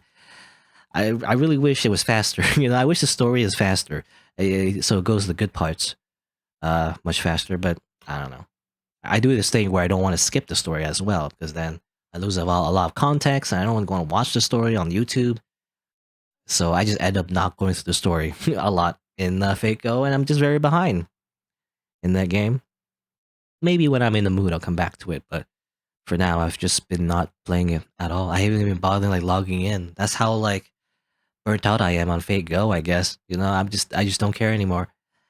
I'll come back to it when Gareth, what was her name? Gareth, yeah, when Gareth gets released, then I'll come back, and also obviously a Starful Saber. You know, that's when I'll come back to Fate Go. Maybe I'll stream rolling for Starful Saber. Maybe I don't know. We'll see. I guess it's funny though that my whole avatar is actually a Starful from like a Fate Go and everything. You know, the chibi version, I guess, the real version. But I'm kind of bored of Fate Go, to be honest. Yeah, well, I mean I guess that's normal. I think any kind of video game, you kind of get bored of it eventually. I guess. It doesn't help that the Fate Go gameplay is boring to no end. Yeah, I mean, it's like it's okay. You know, I mean, I think it's very. I feel like it's very similar to something called Adventure Quest. You know, remember Adventure Quest? I don't know if anyone remembers, but it was like a very old like browser flash game. You know, it's like very traditional, like turn based and everything. And the noble phantasms are cool, and the animations are cool the first time when you like get a new servant and everything. But you know, I've been playing it for such a long time, so yeah, it just gets like it gets repetitive, I guess, eventually. I mean, just like any game. I said, you know, just like any game. If you play the game for such a long time, eventually the gameplay will just get the same to you. So it's all the same. Even though a gacha game is meant to be played long term, you know, it's supposed to get you to like play for a long time and everything by drip feeding you everything. But you know, I just get bored. Eventually, you just gotta get bored of it. You know, probably just like the last thing I'll do if I go, funnily enough, would be just to roll for Stuff or Saber. If I even, you know, roll it, I guess. Assuming I even use up all my Saint Quartz and even get the SSR, but I don't know. But even if I do, that'll just be it. You know, that'll probably be the end of me playing Fako ever, probably, because there's really nothing else that interests me. You know, it would be events, I guess, and stuff like that. But the story isn't really grabbing me anymore. You know, I initially played Fate Go because it was popular, right? A lot of people were doing it. I was like, oh, I was like kind of interested in Fate stuff. So sure, you know, I tried it out. Story at first wasn't all that great, but then I still, you know, went through it because I felt like, you know, I still felt like I had fun with the battle system and everything, collecting servants when I was new to it, right? It was fun to go through events, so I went through the story. The end of the first part was like wow, you know, I like the end of the first part and everything. I mean, it was basically the Avengers, I guess. You know, I never watched the Avengers, the movie, you know, superhero movie. I was never really into like live action superhero movies, but I did go through the first part of Fate Go, and I really liked it at the end. You know, I really liked how everything tied up together. You know, even though the first singularities of the story wasn't all that great, I like how everything connected. Right? It was kind of cool. You know, a lot of things happened at the end. Um, the pseudo singularities were mostly filler. I still haven't done Salem. You know, I kind of like tried my best to go through the three of them, but then the fourth one I didn't have time to do, so I was like, okay, fine, I don't want to do it. And so I went through the Lost Bells. I went through the first part, and I was like, I like some cameos. I like Kotomini Kirei, basically, or Rasputin. You know, you're Kobe, whatever. I mean, he's a cool villain. You know, I like him because he's so, you know, unashamedly evil. But other than that, just nothing really gets me invested in the story anymore. They keep introducing more and more characters, and it really feels like it really feels too much like I don't know what you call it, but um like trading cards, I guess, or something. They just keep introducing more and more and more characters. At a certain point, it gets so saturated. It's like there's just too many characters. But I mean, that's the point, right? That's why it's a gacha game. They have to introduce new characters because they have to have new things. Otherwise, what's the point, right? They got to have like new things for new players, and they got to keep adding new stuff. But because they have so many new characters, there's just too many, to the point where I just can't get invested anymore, to like new characters and everything anymore. But yeah, that's partially why I don't play Fako anymore. But probably like a few more times until I stop. Just for the characters that I care about. Gareth, I like Gareth. I like Astolfo, so that's probably the only characters I roll for, unless they introduce another Astolfo, like Astolfo Ruler, Astolfo Avenger, Other than that, then I probably won't. Anyway. Which reminds me, actually, when I talked about, like, speaking of, like, Avengers, by the way, like, I talked about that briefly, about, like, live-action superhero movies. You know what I do like, though? I like the Justice League. I remember watching the Justice League when I was a kid. So that's the difference, actually. I don't like live-action superhero movies for some reason. I think it's because, like, just in general, I don't like live-action. I did like just the Justice League, though, and the Batman anime series. I don't remember much because I only watched bits here and there on like cable TV. Basically, you don't get to choose when you watch it, but or what you watch. But I remember a little bit when I was a kid. I really liked it, actually. I really liked the cartoon, basically. So basically, I like anime. I like any kind of animation, really. I like Japanese anime and I like Western anime, really. But live action shit, or well, I don't say shit. It's not like a bad shit, but live action stuff anyway. Not really my thing. I don't know. Like live action. I mean, obviously, live action adaptations of of anime is really bad, but just in general, though, live action stuff not really my thing. I don't know what it is. I can't really explain it. I think it's because I just kind of like grew up on anime or like cartoons in general. I just like cartoons better. I don't know why. I don't know. It's weird for me, but I feel like people. I mean, some people we call them normies, I guess, or well, just normal people, really. Um, they watch a lot of just normal movies, right, and just have like actors and whatnot, and probably it's more realistic because it's characters being played by real people.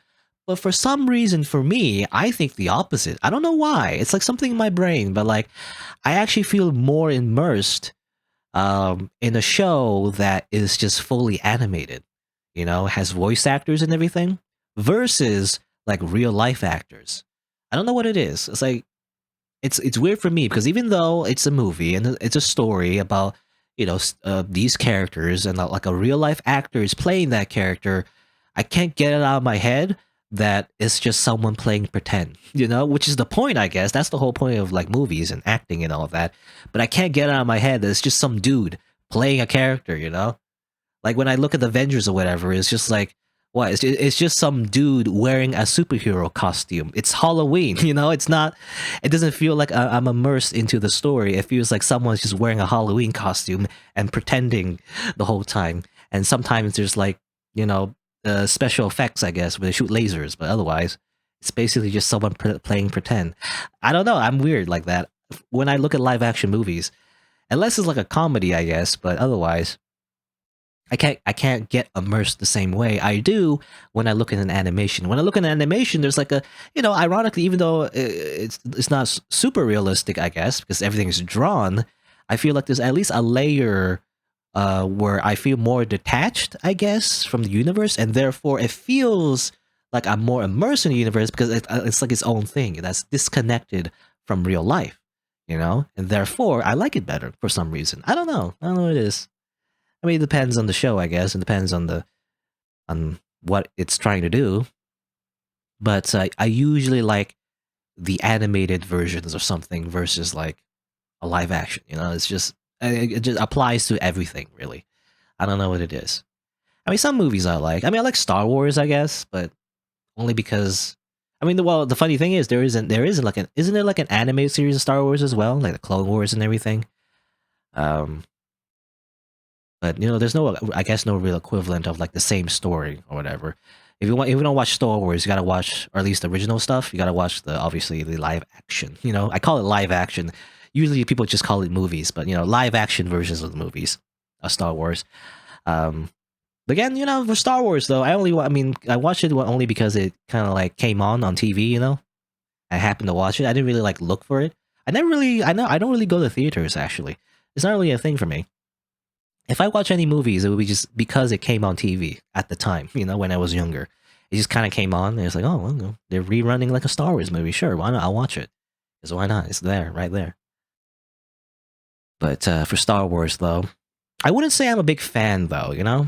Like in some ways, I am a fan of Star Wars only because I do know some concepts and I do remember certain scenes of the movies. But I like it more because of the swing swing whoosh whoosh lightsabers. I like the lightsabers, and I like the whole like the clone army and all that, and the stormtroopers. I like the universe more so than the actual narrative of the Star Wars stuff. I remember more of the world of Star Wars than I do of the actual narrative of Star Wars. I guess because it's kind of cheesy, to be honest. It's like good versus evil, basically. Not much to it, I feel like. For the most part, it's just like a bad guy. Here's a bad guy. They're being bad. And here's some good guys. They're being good, I guess. And then they'll know, stuff happens, I guess, and blah, blah, blah. Otherwise, I mostly like the idea of, Star Wars more so than the actual story. I don't know. And obviously, I've never watched the new stuff. I don't know if I ever will. Or ever will. I don't know if I ever will watch the new Star Wars. The Disney stuff, I guess. Probably not.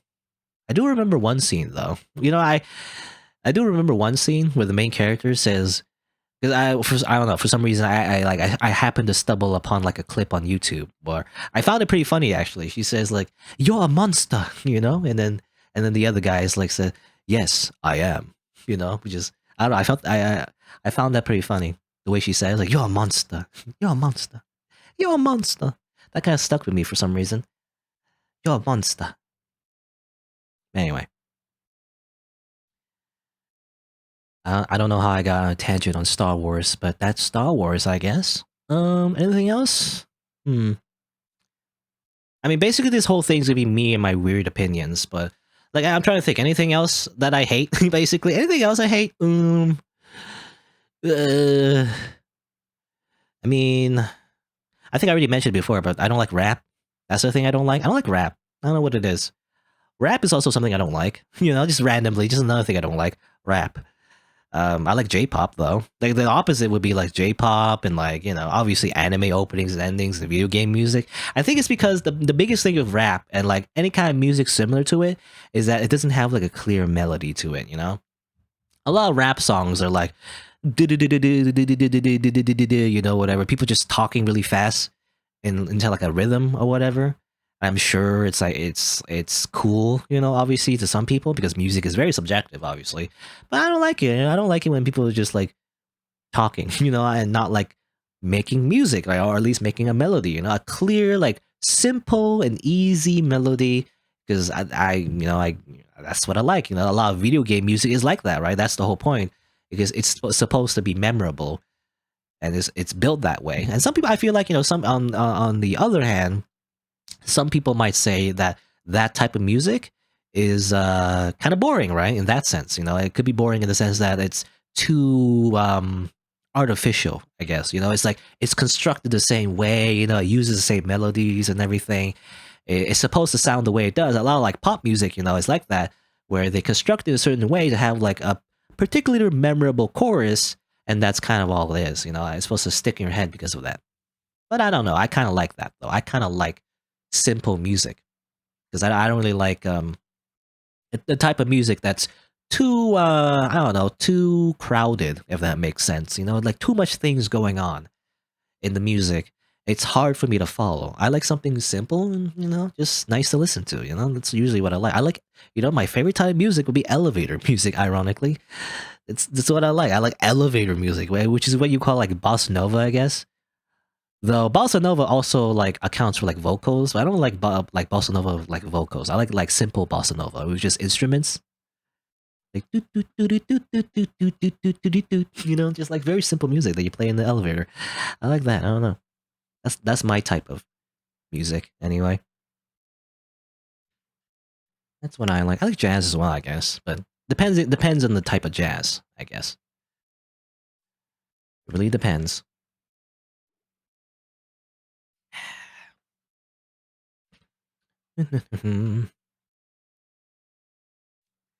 All right. Well, as I'm walking down this hall, the same screen over and over again. It's been a 1 hour and 23 minutes. What else? What else can what else can I talk about?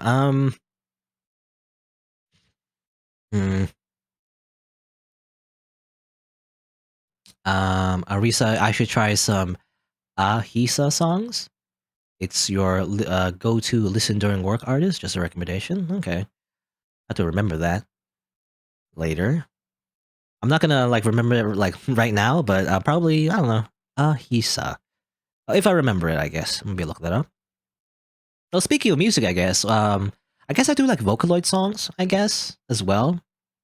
I mean, I don't know. Vocaloid isn't an anime, I guess, but it does have like an anime mascot, and it kind of became its own thing, right? Vocaloid, like it's made by Krypton, right? Like it was like a music synthesizer software and everything, but kind of became its own like a little culture because they have like an anime mascot. And people, I remember actually a lot of like newbies, who don't know much about Vocaloid, think it's an anime, which is, not technically true. Like she doesn't have like an anime show, like an official one anyway. But she is like an anime mascot, or rather, Hatsune Miku. Rather, I got to specifically talk about Hatsune Miku, I guess. Hatsune Miku, and obviously all the other Vocaloids, are like anime mascots and everything. I don't know, because of its anime aesthetic. Obviously, that's why I got into Vocaloid. Such as the life of a weeb. You gotta just like coat everything in an anime like moe aesthetic, then I will check it out. That's what happens. Because you can make the best thing ever, but like if it doesn't look like anime, it's like minus 2 points. It's like it doesn't. It's minus 2 points. Because obviously it needs to be super weeb for me to actually like it beyond its actual contents. But anyway, the Vocaloid. I never really listened to a lot of Vocaloid songs recently, but when I was younger, you do the thing where you surf through YouTube and you find a lot of songs that are under that Vocaloid umbrella that a lot of artists would use. They would use that voice synthesizer to make their own songs, but they will all make it under the Vocaloid, community, I guess, and everything. I forget. I think my most. Oh, I don't know. What's my most favorite artist, but one of the recent artists that I do like would be Pinocchio P, I believe. That's their name, and they do the thing. They always add a P, by the way, for the names. Like a lot of artists that use the Vocaloid, they would add like P, after the name. I believe P means like producer, I guess. That's like it's just like a thing they do, I guess. Like a lot of like artists would always do that. But Pinocchio P, definitely one of my favorite artists because I like a song called "Slow Motion." I believe slow. I can't really like cop. I can't hum melodies. I don't know. I can't remember the melody exactly. All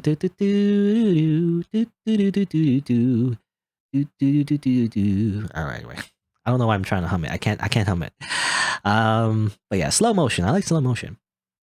Slow motion. I'm trying to remember the chorus, like slow motion. Da, da, da, da, da, da, da. Anyway, I'm not doing it justice.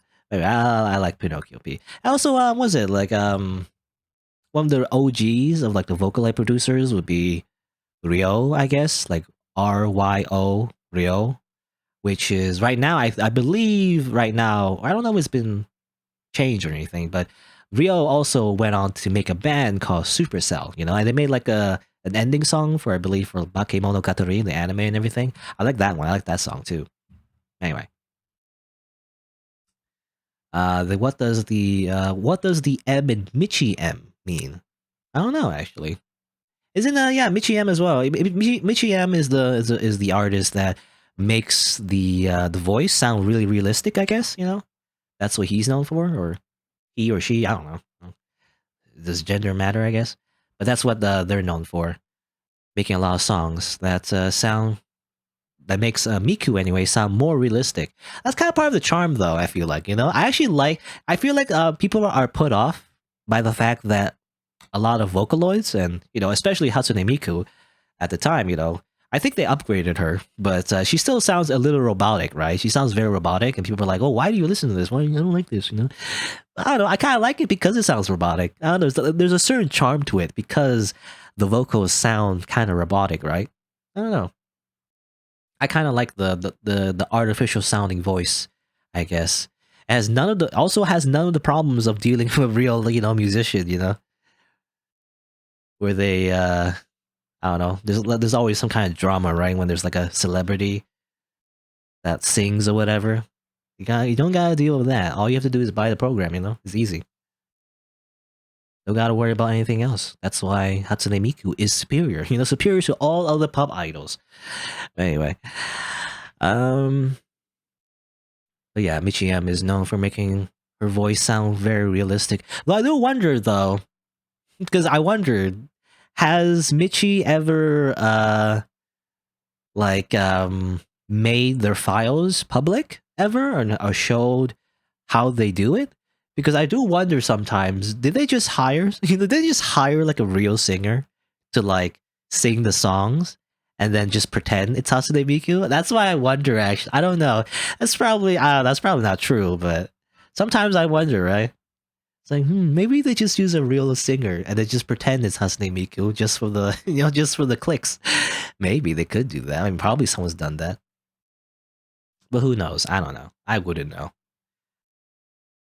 No, it doesn't really matter, I guess. The songs, I don't know. I mean, I guess I don't mind it. A lot of Michi songs actually sound, very optimistic. Very happy songs, I guess. I don't mind them, I guess. Uh-oh. There's an obstacle. Something new. It's a rock. Uh-oh. That means they're gonna start putting rocks in your air. Uh-oh. Okay. So around an hour and a half mark, this is when they actually put rocks in your way. Okay. I don't know if it's gonna be every screen, but this is when it gets tough, you see. This is when I have to actually pay attention to the actual game and continue to do this. Oh god, continue to do this for many more hours.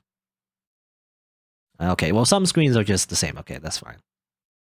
Yeah, Michi is the singer. I mean, who knows? Maybe that's a conspiracy, you're using the Kappa face, but who knows? Maybe that actually is real. Maybe Michi is actually the singer and was just pretending this whole time to use Hatsune Miku. I don't know, man. Anyway.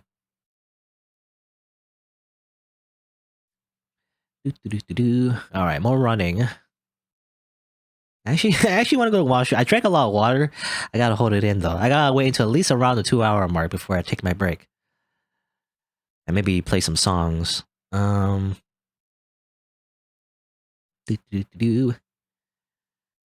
let's see here. What else to talk about for like half an hour? I don't know. I know it's really hard to keep track of like all the Vocaloids, by the way. I only really know the OGs. What, like Hatsune Miku, I know Kaito, what's her name? What's her name again? May? Or is it? I actually forgot her name, actually. What's the red one? I actually forgot. I can't remember, but there's also Rin and Ren, which is sometimes spelled differently. It's like either it's Len or Lin, or Ren and Rin, but obviously in Japanese, R and L are the same, they pronounce it the same way. So that's why that's the case. Where it's like either L or R. Can't remember. Meiko, right? What's her name? Meiko, I think. Meiko is the red one. Kaito and Meiko are actually the ones that preceded Hatsune Miku, but it didn't get as popular. It's only when they added the green hair in Twin Tails on like an anime girl is when they got popular. Yeah, with the rocks is actually like Desert Bus. It really is. Yeah, I mentioned before. It really is like Desert Bus. It's like a slight like nuisance to your progress. So you gotta actually pay attention the whole time. At the very least, I don't know. Can you pause in Desert Bus? I don't know if you can pause. Can you pause in this game? Actually, I don't know if you can pause. Um, I actually don't want to press. I'm like afraid actually. I wonder if you can actually press the start button, but does that reset everything? I don't know. I can't. I'm too afraid to like press anything. Elsewise, I restart the entire thing. That'll be pretty bad. Anyway, but Vocaloids. I remember. Yeah, I remember the OGs. I don't know much about all of the other ones though. I guess what Teto? Teto is like a Utao, right? Which is like his own thing, like an offset of Vocaloid, which is similar, but I believe like a different like company or whatever. Like Utaos, Teto, and also the other one with like the one like side tail that uses the phone a lot. I guess I don't remember her name though. Nami, I want to say Namine, but that's not right. But there are a lot of Vocaloids, a lot of like fan Vocaloids, a lot of like different types of software that people have made on their own. I don't think I can keep track of it all, really. I just know the OGs. That's all I know. Do. Anyway. Let's see. So a bunch of rocks. It's a bunch of rocks. That's all I got. That's my commentary, by the way. It's just rocks. Rocks. Rocks. I really wonder what I'm probably gonna... I don't know. I'll probably maybe just go on YouTube or something and just open up OST. I'll probably leave that on when I take my break. Hopefully it doesn't like play ads or something. I gotta make sure my ad blocker is on because I'm most likely the OST is not gonna be long enough for my entire break. So most likely I probably just put on autoplay and it'll just play on its own. I'll just have it in the background and then I'll just leave and come back, I guess. I actually do need to pee right now. Maybe I shouldn't put the toilet break in 2 hours. Usually I take a break 2 hours, but I drink so much water. Oh no. Oh no. Anyway. I gotta distract myself. Also just loop the video? I guess I could loop the video. Yeah, I don't know. How do you loop it again? You right click? I don't usually loop a video on YouTube, but do you just right click or something? There's like a menu? Maybe. Eh. Usually I don't like to play YouTube videos. Probably in this instance I will, but usually if I want to play music, I guess I would just play it on my computer, but I don't have the OST actually. I would need to play it on YouTube. Yeah, right click. Because I'm wondering, if I play, I mean, some people do it, but obviously my internet is not the best, so I just wonder if I use YouTube to like buffer stuff at the same time as I'm streaming, most likely it would cause some frame drops. But I mean, it doesn't matter, In this scenario, I don't think frame dropping matters in this situation because it's just the same thing over and over again. You're not missing much. If my stream is cutting out a little bit. Though, well, I mean, it would suck if it cut out completely, though. Hopefully it doesn't. I mean, it's always up and down, Sometimes my internet is just horrible on some days and I can't stream. But hopefully on most days it's fine. Anyway. And I got go down. You can't really do, like, you can't press the right the whole time. Yeah, you get stuck. So you gotta, like, go down here and go dash.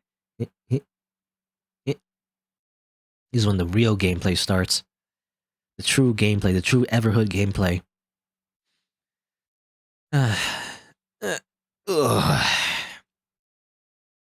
Again, the real challenge is filling in the dead air the whole time.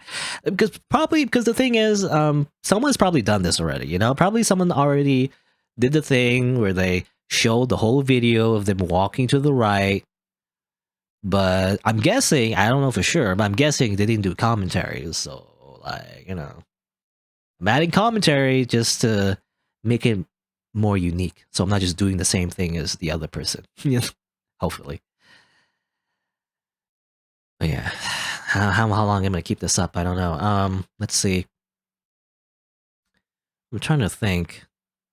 I mean, I have lots. What other subject can I think of? I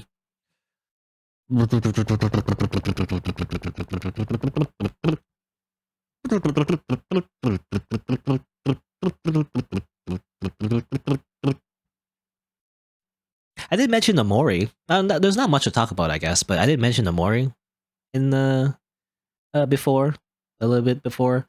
I'll probably play that eventually. Amori. Apparently, it's very good. There's that one negative review that said like the story wasn't great, but I'll probably try it out anyway. Hopefully, I'm not disappointed. I always get disappointed. I don't know why. I always expect like a very good game because it's very positively received and everything, but I don't know.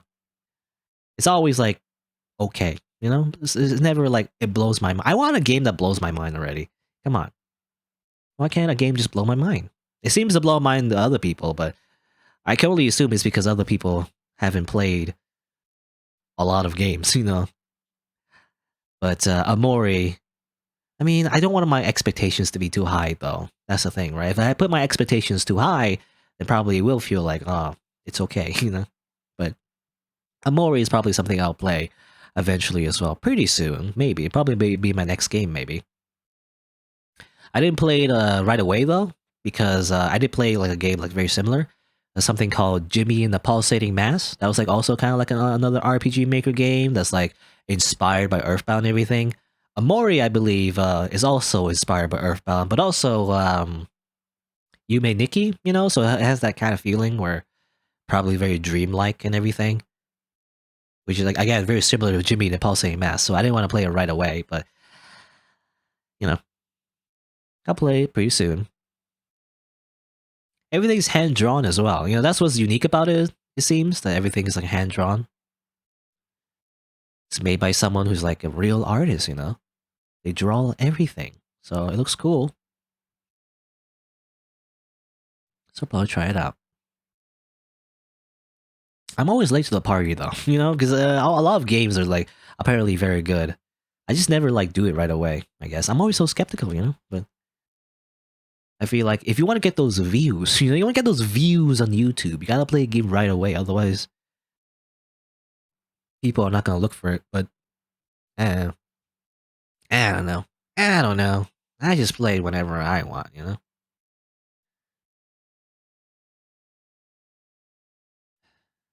There's also a what's it? Like, I can't remember the name, but there's also another game I believe that seems interesting. It's I believe is officially translated by VG Person, which if you didn't know is a translator for like a lot of famous RPG Maker games like IB, and that sort of thing. I believe and I believe the Witch's House, I think as well. Like a lot of like famous indie RPG Maker games that were originally in Japanese.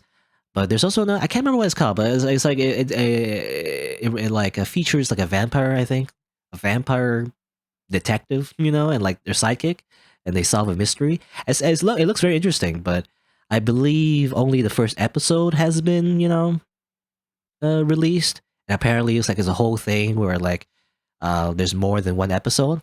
So I'm very hesitant to just play it because I'm like, I'm always so hesitant to play a story that's unfinished. It's always that thing, like an episodic story. Well, like I don't want to wait that long. I want to play. I want to binge. Like an anime show. I want to binge from beginning to end. I don't want to like wait, especially for like a video game that would probably take a long time for it to first be like made and also be localized. So I think the second episode is like already been released in Japan. It just hasn't been localized yet, but still, it's gonna be a whole thing. There's a lot of games actually on the VG Person's website that looks interesting, but they're just not done. Like a lot of unfinished games of unfinished stories.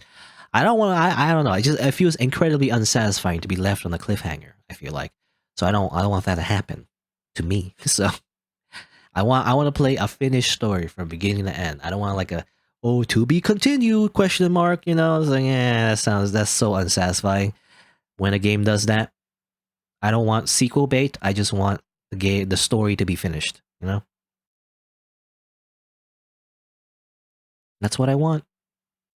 Or at least it's like self-contained story. I mean, you can have like sequel bait, I guess. You can like have a hook for like another story, I guess, but I want the initial story being told to be finished, you know? So that's why I always have an aversion to a lot of games on itch.io as well. A lot of indie games on itch.io, or like it's just basically unfinished, or like it's just a demo, or just like a prologue. It's like you play a prologue, it's like, hey, by the way, donate to my Kickstarter or Patreon so I can finish the game. And it's like, I mean, that's fine. I'm not saying they can't do that, but like, also, the game is not actually done. So it's like, I gotta wait, you know? I gotta wait for the game to actually be done. And maybe I'll go play it, you know? Otherwise, I just want to play just a prologue, and that's it. But I guess, I mean, the prologue is helpful though, because it's kind of like a demo, right? It's kind of like, it gets people interested so that people would donate and, you know, fund the whatever budget they want, I guess. Which, speaking of which, is what happened to Amori, actually. I mentioned before, the Amori, the game that a lot of people like, apparently. That's what happened, you know. Amori, like, took very long time, you know. It was, like, initially just a Kickstarter for, like, a manga. But it took so long. And some people were actually complaining about I remember actually reading some negative reviews. Some people did complain about that. I don't know the specifics, but apparently they alluded to something that happened during the Kickstarter and stuff, you know, and they maybe felt scammed or something. I don't know. But they mentioned that, and a lot of like obstacles, you know, that had to get uh a lot of hurdles, you know, the developer had to get over in order for the Kickstarter to actually be realized. So it took a very long time. But seems to be worth it though, you know? I mean, a lot of like crowdfunded projects kind of just, you know, blow up. You know, they kind of like just get canceled basically, you know, because people always underestimate what can go wrong during development. You know, it's not only just making the game, but also, you know, I see it a lot. You know, a lot of drama that happens between people. You know, and contracts. You know, and like people who just decide, like a lot of employees, I guess, that they hired just decide not to work anymore, and sometimes the people in charge, you know, just don't feel like making it anymore or something. A lot of this mishandling and stuff. So it's funny, like a lot of people are really optimistic about crowdfunding, you know. It's like finally we can make a game that the people want, you know, like true democracy instead of just like selling out, I guess, to like a publisher and making the game they want. They can make the game or the game that like the publisher wants, but rather just make the game that they want, you know, with full freedom, I guess.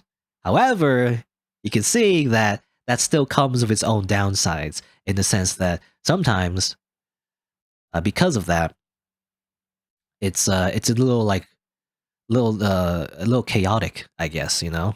If the people in charge are not you know, not, I guess, responsible enough, or like, you know, just don't know the obstacles they have to go through in order to make a game, well, you know, the project just never gets finished. Yeah, then everybody paid for nothing. And that's the thing, right? That's the thing with like funding a game in general. Just not like video games, but any kind of like creative process, like a movie or whatever. That's what you have to do as like a publisher, as an investor. You actually pay the money, and if it doesn't come out, then it doesn't come out, right? And nothing happens from it. If it doesn't come into fruition, you know. And when you crowdfund it, you know, obviously, understandably so, when that Kickstarter or like whatever it is doesn't get made, people get pissed. So, you know, but that's what happens, you know. It's not, you're not paying for the game, you're paying for the idea, you know. You're buying into the idea, and if it doesn't work out, well, it doesn't work out, you know. That's what happens. It just doesn't work out. On the flip side, though, obviously a lot of indie games, or at least a few anyway, when they actually do it properly and go through the whole process, amazing games come out. So, you know, it's like it's a lot of trash, like similar to itch.io really, but it's like a lot of trash but also there's some, hidden gems here and there that people do eventually do make, but it's a hard thing, It's not guaranteed. Anyway, indie games. I mean, just like this game, right? I'm trying to think. Was Everhood like Kickstarter? I can't remember. I think it was, right? Or what do you call? I keep saying Kickstarter. Wasn't there another one like backers or whatever? Kickbackers? That's not right. Backstarters? Back something. I forget what you call it, but it's like there's like multiple crowdfunding platforms. But anyway, I mean a lot of indie games in general are like are crowdfunded. I guess it's kind of like a thing. It's like a fad these days. People do be doing that. Anyway, all right, 12 more minutes. I really need. I don't want to bring this up every time. I gotta go pee. Actually, I mean, I could just take an early break, but hold it a little bit more. Hold it a little more. Let's see. What else? What else?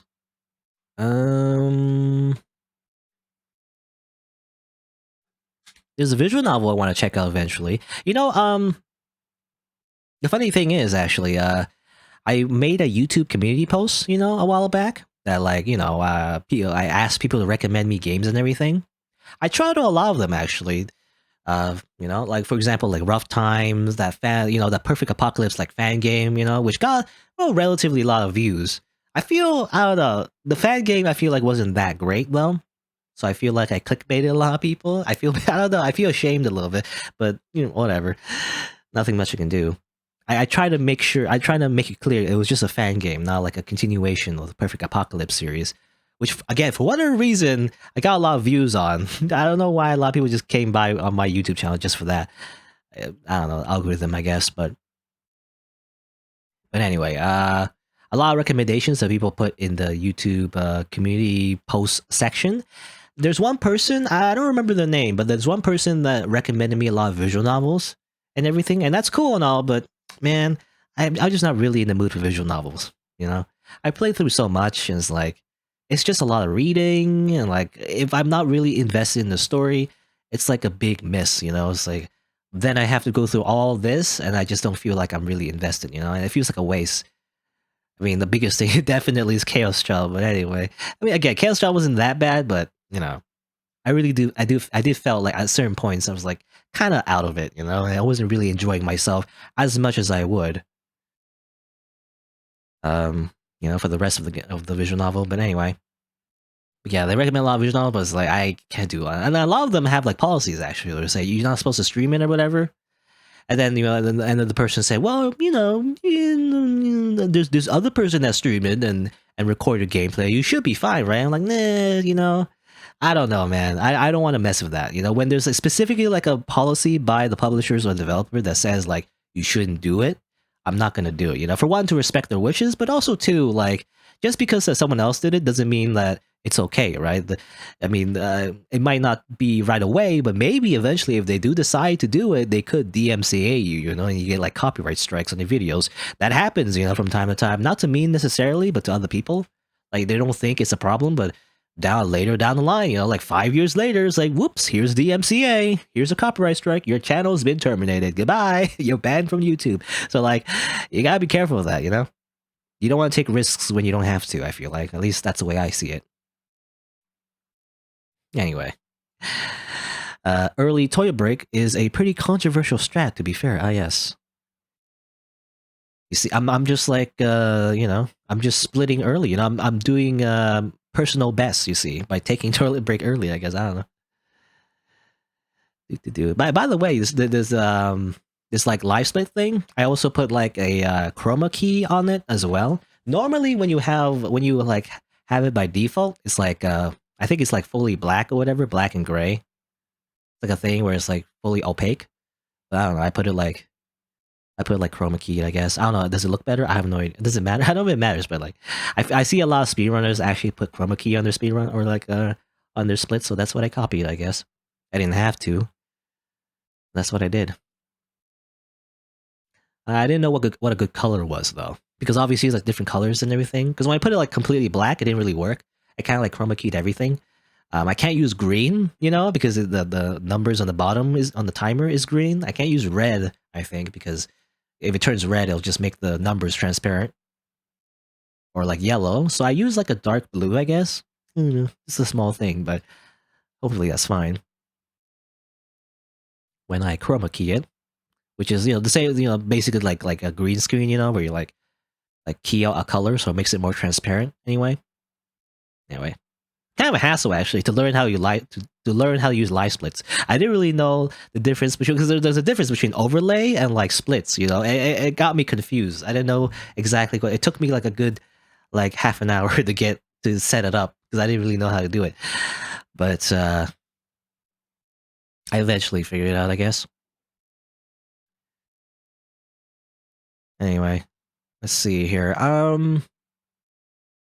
might take an early toilet break. Hold on, there's like a few more minutes. It's a few more minutes of progress. I don't know how much left there is. I imagine we're about halfway. I feel like almost. Well, the rocks obviously slow me down, so it might take longer. You know what? I can't. I can't. I have. See, it says right there. It's small bladder. I have a tiny bladder. I gotta go. Oops, I didn't mean to do that. Oh, good thing I didn't restart everything. Hold on. Let me put on some music. I guess. Let me alt, not alt F4, but alt alt tab. Find the Everhood OST. Let's see. Where's OST? Which one's the light being one? I actually don't know. I actually don't know which one that one is. What's the name of that one? Yeah. How do you know I didn't restart? I don't know. It might restart it. Hopefully it didn't. I'll go on YouTube right now. Light being OST. Why or you are love? Okay, I'm. It's gonna be like 2 minutes 40 seconds. Sure, why not? I'll just play that. Hopefully, it isn't too loud. And I'm gonna loop. There you go. I'm gonna take your suggestion and just do it. Yeah, why oh you are love. Is it playing? I think so. All right. So, toilet break. BRB. Oop, I even split it. See. Anyway.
All right.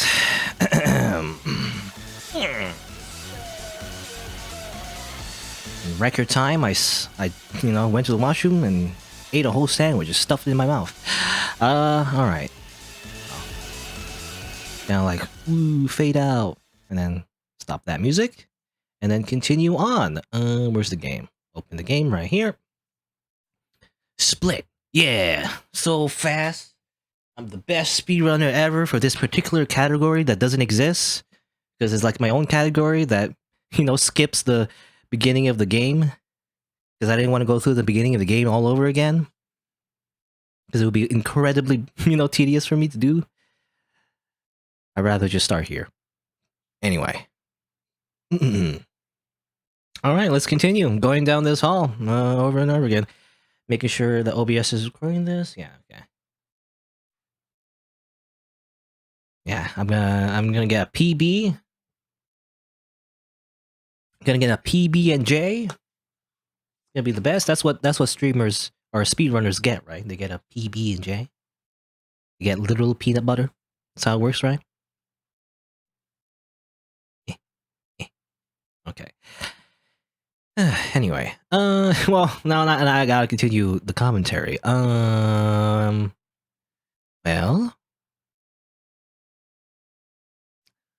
how about this? What did I eat today? You know, I'm getting to the, you know, I'm scratching the bottom of the barrel already. But what did I eat today? Well, I ate a banana. I didn't have time to eat like a full breakfast, so I just ate a banana, basically. I'm still like reeling. You know, I'm still reeling, or is that the right word? But you know, I'm still suffering the effects of daylight savings. I still haven't fixed my sleep schedule. I stay up too late. I don't know, man. Well, actually, recently, the reason why I stay up late, I mean, it's obviously my fault, really. I should just be sleeping earlier, but I just don't feel like it, and then I just don't, and I just end up like, you know, rolling around in bed for too long, and I just don't end up sleeping all that much. But anyway, um, you know, the biggest reason is like I got into something called, or what was something called, but like, well, like Arcadum's like D&D streams, you know. Arcadum is like obviously a person on Twitch. He does a lot of D&D shows, you know, like Dungeons and Dragons and everything. It looks cool, actually, you know. I mean, I watched the D&D shows before, and you know, I got out of it. But then I got back into it again because it seems like, you know, the D&D shows that Arcadum does. That's his name, Arcadum, right? Arcadum, Arcadium, Arcanum, Arcadium, Arcadum. Looks cool, you know. It's very unique content. I mean, I feel a lot. Some people have done it already, but you know, it's definitely unique content on Twitch to like do a live D&D show. It's very cool. I like it. Very nerdy as well. I remember, you know, I remember when Arcadum, when he would just be some dude that would like yell over voice chat in Overwatch. I think he would play a character called Reinhardt or something, and he would just like do the thing. I don't know what you call it, but like he would do like a voice, I guess, and pretend to be, well, not exactly like Reinhardt, but a little bit, I guess. He would like role play, you know, which makes sense. That's why he does D&D shows, I guess. Like a lot of other streamers and everything, you know. I don't know, it's cool. But he was just like, I remember when, you know, he was just some dude that yelled a lot in voice chat.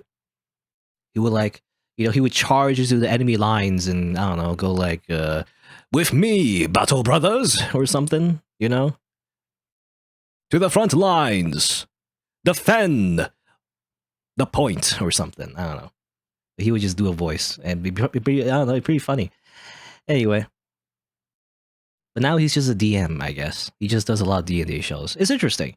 And that's why I didn't get... I've been like watching on his channel, Arcadum, a lot of his like Twitch VODs, I guess, of all the little campaigns he does. He does a lot of campaigns, by the way. I mean, you don't know anything about D&D. It's kind of like, you know, it's a role-playing game, right? It's like a tabletop role-playing game.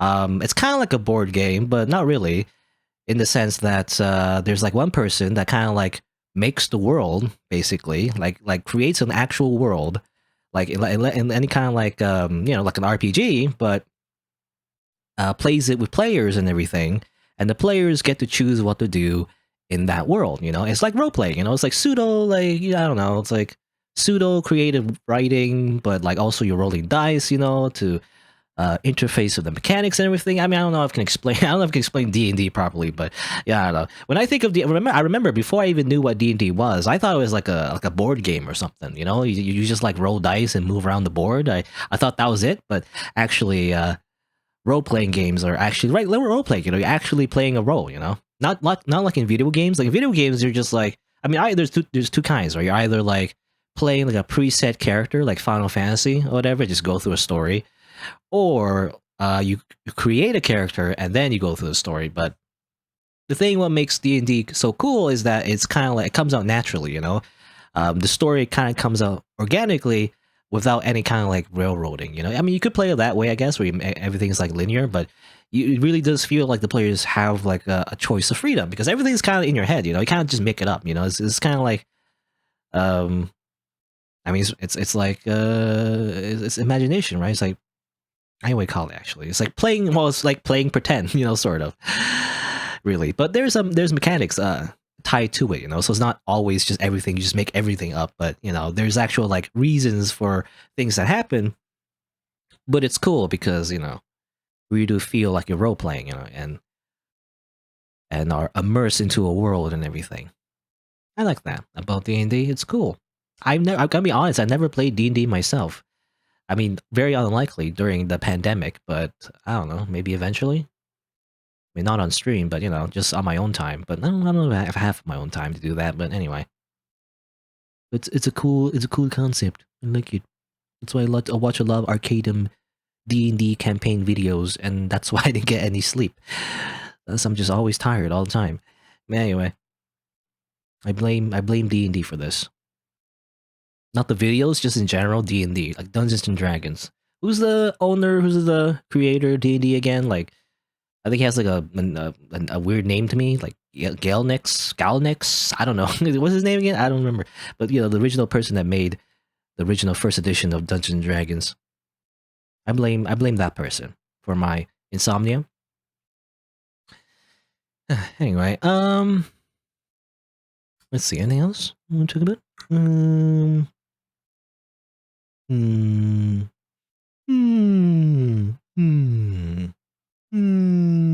What a pickle. I'm just reminded of like the onion knife from Dark Souls now. I guess speaking of Dark Souls, eventually maybe I'll play Sekiro. I've never really been in the mood yet. I don't know. I literally have Sekiro just in my Steam library, collecting dust. It won like a game award, I think. I feel like I'm just looking for games that win awards, I guess. But Sekiro is still there. I haven't played it yet. I don't know. I don't know if I'm in the mood to like fight a bunch of like hard bosses in the video game. Because I kind of just did in Everhood. I kind of just did in this game actually. So my patience for that kind of thing it's kind of worn out, But eventually, I have to play Sekiro. I never play Sekiro yet. I gotta play that game. Gotta play a lot of games.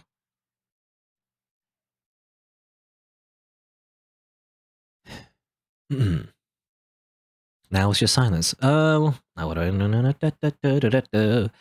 fill in the dead air. Gotta fill in the dead air. People do say that silence is bliss.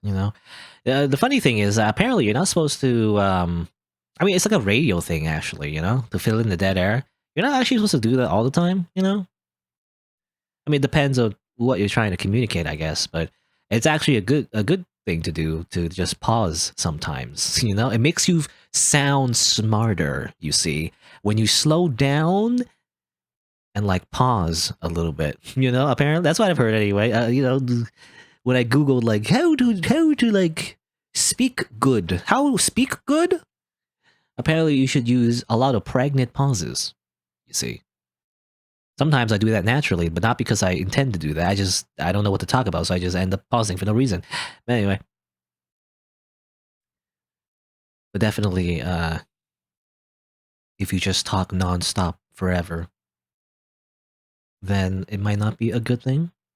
But that is what you're taught, though. If you do radio, apparently, that is what you're taught. You're actually not supposed to leave any dead space at all. You're supposed to be talking forever without any pauses at all. Because that's what, I don't know, that's the culture of what you're supposed to do for radio, I assume. For whatever reason.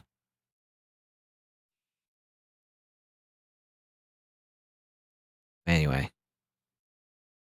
I mean, this is kind of like, I don't know if you call this radio necessarily, but it's similar. It's a little bit like radio.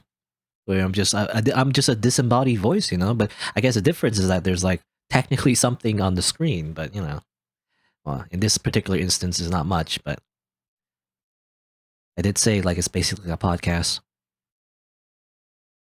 The podcast has got very popular these days. Apparently, I don't listen to a lot of podcasts really. I used to listen to a little bit of what's it called? The Super Best Friends play. You know, when they were a thing. You know, back in my day, there were these like Let's Players. You know, remember them? The Super Best Friends or the Two Best Friends plays. I like watching them. You know, some people watch, well, I don't know, PewDiePie or something. Some people watch Markiplier. You see, I watched Two Best Friends. You know, that's what I watched when they were a thing. Going through these rocks. But they also made like a podcast and everything, and you know, it's kind of cool. Kind of listen to them in the background, but it's kind of what it is actually. A podcast, I really, I don't know if you can like pay attention to a podcast for the whole length, but I kind of just put it in the background. You know, it's just like nice white noise there, I guess. But nowadays, not so much. I don't know. That's the only podcast I ever really bothered to listen to because of the people behind it, and otherwise, there's not much else that I would listen to, I guess. So that's it. You know, podcasting. But apparently it's very popular. I don't know. Very popular. Do do do do do do do do do do do do do. I'm just trying to think like any other controversial opinions I have. I probably have a lot. I just can't think of it right now. You know, I'm a weirdo, so like I have so many controversial opinions on everything. At least in terms of like, you know, video games. Anyway. But like, oh, I don't know. What's like a popular video game that a lot of people like that I read about this before, but The Witcher 3, you know? I don't like The Witcher 3 for some reason. I don't mainly because I just don't like the main character, Geralt. It just seems like a jerk. I don't know. I just don't want to play as Geralt. And that's the problem because the game is just about playing as Geralt. Though I believe in some sections you do play as female Geralt, I believe, or I don't know, it's his daughter or something. But I think you play like a woman that's basically this Geralt, but a girl. I don't know. I guess you have to play as her, but I don't know. Either way, I'm just not really into The Witcher, I guess. I remember The Witcher 3 was like, oh, it's the best game ever. And I'm like, nah. It's like the same, you know, 3D RPG. It's like BioWare, you know. I also never really got into like BioWare games as well. I mean, the only one I really played would be Star Wars, the Star Wars ones, right? Star Wars, the Old Republic, I think, or Knights of the Old Republic. I can't remember. You always mix it up with the MMO. They have very similar names. But the RPG one, the or the one that's not an MMO. But anyway, I believe that was a BioWare game. But otherwise, though, I don't know. I played that the first time and it was fine actually. But all the other BioWare games I never really got into. You know, it's like speaking of like the games with a good story. That's also a thing as well, right? Like Mass Effect, Dragon Age, you know, and I mean, what else? I can't remember. Oh, those type of games anyway. I actually tried playing a few of them. I never really got into them. I don't know. They just felt.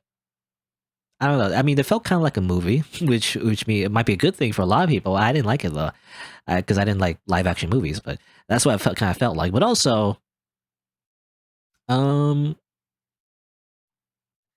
I didn't like the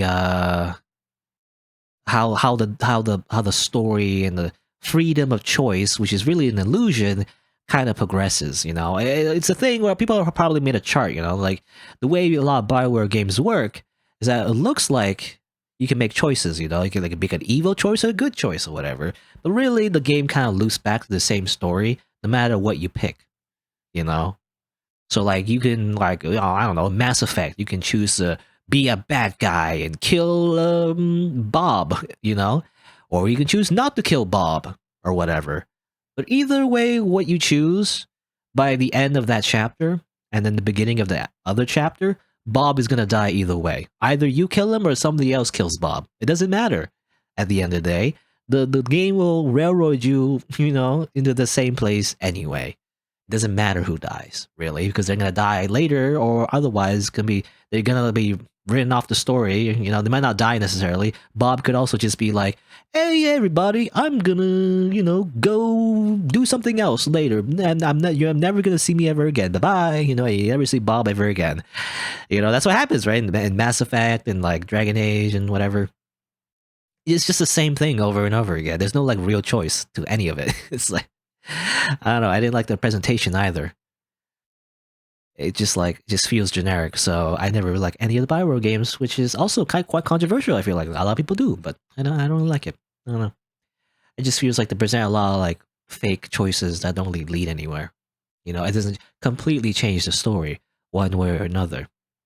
You know what game actually does that well would be actually something called Soul Nomad, right? Soul Nomad or Soul Cradle. I can't remember which one's which, because one's like the Japanese name and the other one's the localized name.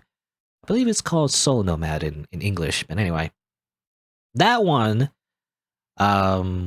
is cool because it's a tactical RPG, right? And it goes through the same way, right? It's just like a normal like good versus evil kind of RPG. You're trying to save the world and everything.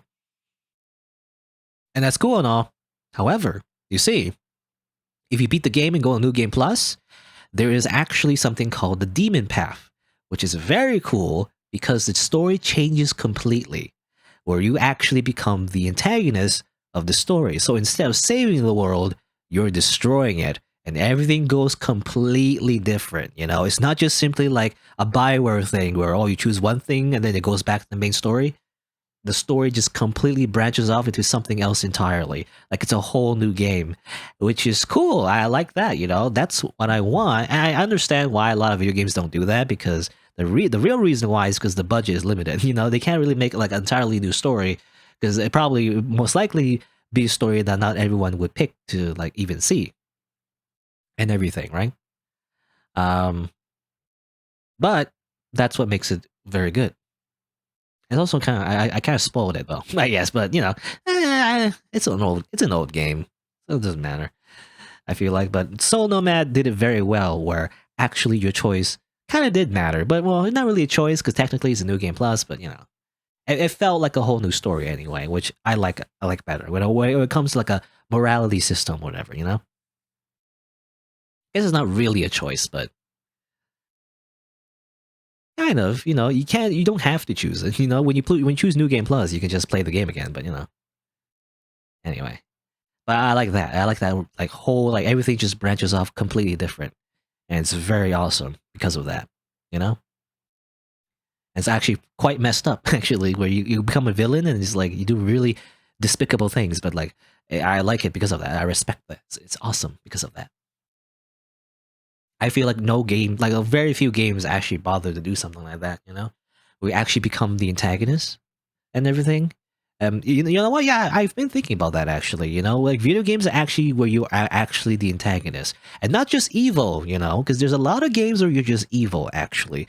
Like what is it? Like what's it called? Like Dungeon Keeper or something, or like I can't remember. Like there's like some like was there something called like Overlord or something? I can't remember. I don't know. Anyway, there's like some games where you actually get to play as the bad guy, right? But it still feels like the same. You know, it doesn't change it. You're still like playing as like the protagonist, you know, even if you're evil, quote unquote, you're still doing the same things that a protagonist would do. You're still overcoming the same obstacles. There's always going to be like some guy who's going to like be in your way, and then you gotta go fight him. And it's like, you know, the only difference is thematic, you know, not really a true story where actually you're the antagonist. And I think the difference is that the antagonist, like, I mean, especially a lot of anime, basically, the difference is that antagonists are the ones driving the plot. You know, they're the ones causing the story to go forward. A protagonist, just like basically almost every video game ever, when you're just a video game protagonist, things happen to you, you know? Things just kind of happen to you, and then you just kind of like react to it for the most part, you know? You go somewhere, and it's like, what's gonna go on? And like, oh, they attack you and everything, right? Or something like that, right? That's what a protagonist usually is, and that makes sense why almost every game is just always you're the protagonist, or otherwise if there's no character, I guess. But most games are basically like that, where you're the protagonist. It makes sense, right? Because you're the good guy usually, or even if you're not the good guy, you're at least the one like the story is surrounding. What I want to play, and again, I've only seen it in Soul Nomad, and I guess another game that I don't want to say because it kind of spoils it, but you know, another game, I guess, that I already mentioned in the past. But if you know, you know, I guess. But you know, I mean, I can't. How do I allude to it? But I don't know. I don't know how to allude to it without spoiling it because I might already spoiled it. But anyway, there's only 2 games anyway that I've only ever seen that happen where you're actually the antagonist, because it kind of does that feeling, right? It's hard to explain, but like this feeling where you're the force of nature, you know, you're the bad guy, but because you're the bad guy, other characters actually become the hero, you know? And it becomes like its own story where because you're driving the plot as the character, as the player character, it feels like you're actually rooting for the other person, you know? These characters that go up against the villain or whatever, you're actually rooting for them, you know? Is the funny thing because you know, minor spoilers or big spoilers really for Soul Nomad. So I'm just gonna say it. You know, what's interesting about that game is that you could do all of the bad things, do all the bad guy things, and at the very end, the final battle, you could choose to lose. Actually, you know, you could. I mean, I guess you could also just lose naturally, but if you lose, then the story kind of concludes on actually somewhat satisfying end. You know, the good guys win, the bad guys defeated. You were the bad guy, and you were defeated, and the world goes back to normal, right? And the story kind of concludes there, and it really feels like a whole thing, like a whole story where you were the antagonist the whole time. And it's fun. I don't know. It's like a different perspective, you know, versus you always being the protagonist.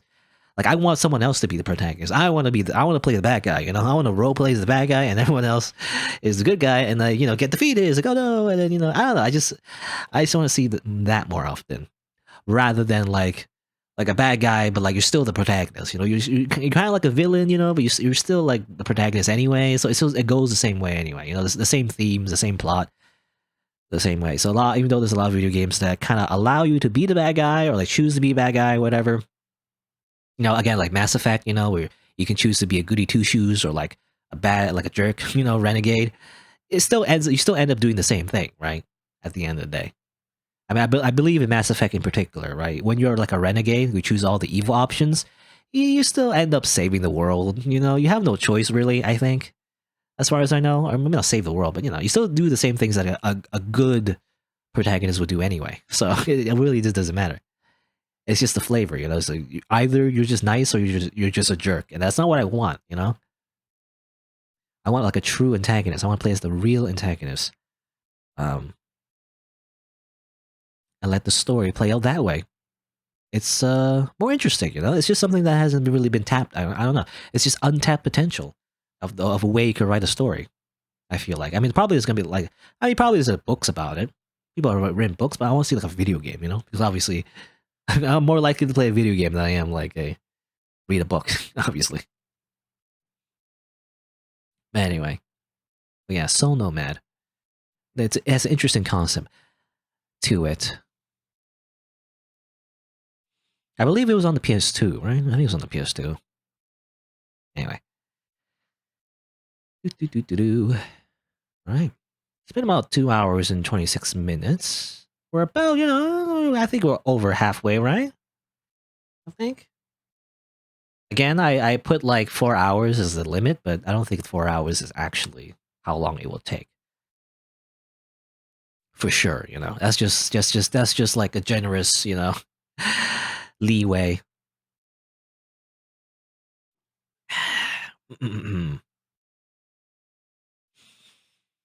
Okay, let's see. Anything else I want to talk about? Like really is, man. This is so long. I'm gonna, eh, let's talk politics. No, no, I'm not gonna talk about politics. That's crazy. That's crazy. I mean, some people, I know it's actually well. I'm gonna indirectly talk about politics. Is the fact that some people, I feel like yeah, some streamers actually base their whole thing about politics. And I think that's just crazy. I don't know. That's a hard thing to talk about, you know, politics. I feel like I don't know. I mean, it's complicated, right? The way I feel about it is like it's not as easy, you know. It's not black and white. as you believe one thing or the other. You know, even if sometimes people think that way or seem that way, really it's just like how you view the world and your own experiences, you know, how you lived your life, I guess, and that kind of colors what you believe in and stuff, right? And but, you know, you can't live another person's life, you know. Well, not yet anyway. You know, we can't like jack in our brains in the network yet. But that what colors people's like political views and everything, and you know, it depends on certain situations and the context and whatever you believe in. It depends, you know. It's not just like you choose this thing or the other, this politician over the other. Like it depends on what you personally experience, and your age also kind of matters as well, you know. Especially if you're young, you're kind of like, do you really know how the world works? Probably not. Even I don't really. That's also what I feel as well. That's why I don't really like specifically talk about the political issues, I guess, because I'm just not very educated in that topic. You know, I feel like a lot of people talk about it anyway. You know, even though they don't seem to be very educated about it. But anyway, whatever. I feel like you gotta be an expert. You know, otherwise it's just all opinions. You know, it's just all subjective and opinionated. And what's the point in that? I don't know. Whatever. Whatever. Ethics, morality. You know, actually, it reminds me. Actually, I did take like a philosophy class, I believe, in my first year of university when I was an undecided major. I almost became a philosophy major. Well, that would be the same thing anyway if I took because I'm a sociology major technically, but you know, it would have been about the same amount of usefulness. But anyway, but I did take a philosophy class, I guess. It was okay. I didn't like it that much though. You really read mostly about like the old like Greek philosophers like Socrates and like Aristotle and all that. I don't really remember much of it really. I remember one time where we had a discussion in class about like death, I guess, and how like, you know, law and like ethics kind of, you know, are different, even though they affect one another. They're not necessarily equivalent and everything. Something about like dead bodies. I don't know. Something about like someone like defiling a corpse or whatever, and how like that affect like and how that is ethical or not. And you know, the idea is that's not ethical, but the why and whatnot. You know, I don't know. Anyway, I don't know. There's no like real answer to that. It's just something to think about. That was just the whole thing. You know, it's just philosophy is just thinking about stuff. You know, there's no like practical solutions. It's just you just think about it. I don't know. As far as I know, I mean, I only one class, so maybe I wouldn't know. I don't know. I only did like one class. Yeah, I remember just like reading a bunch of books. That's basically it.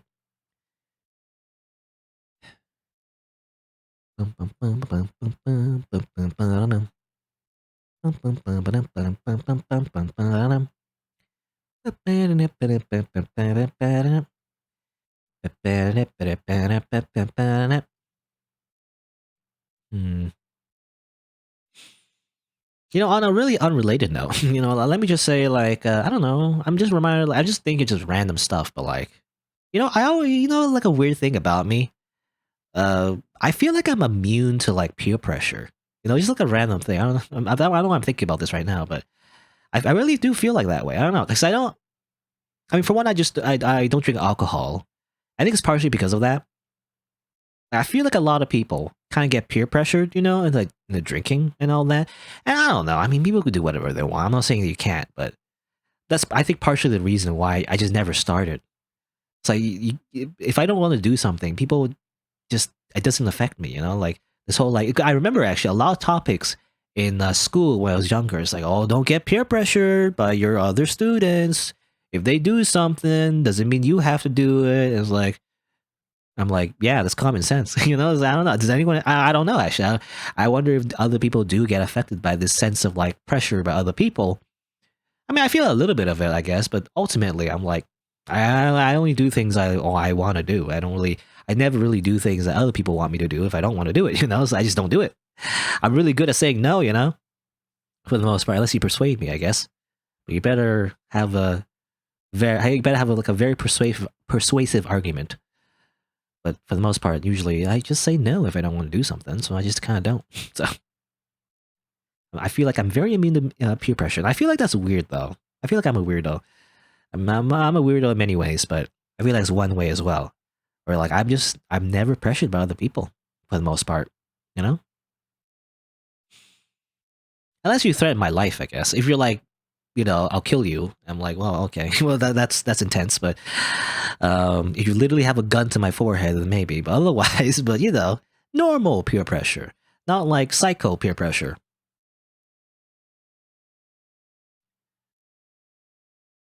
But yeah, I always felt like I'm immune because I remember like an example would be like when I was really young. I believe in elementary school. I think where like a bunch of kids, I think just people in my class, I guess, during recess time. I think or when recess time I think was ending or start. I don't remember actually. It's like a very foggy memory.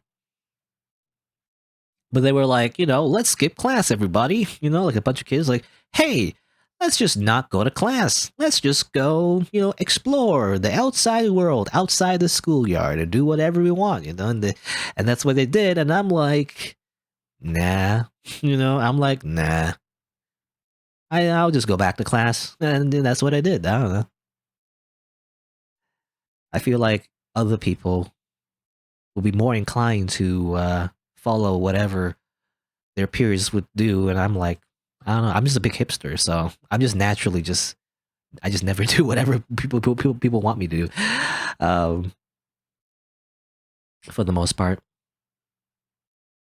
But on the flip side, I am just a big nerd. I don't know. I mean, I follow the rules and everything, right? I like to follow rules. I just don't like to follow. There's got to be a good reason to it, I guess.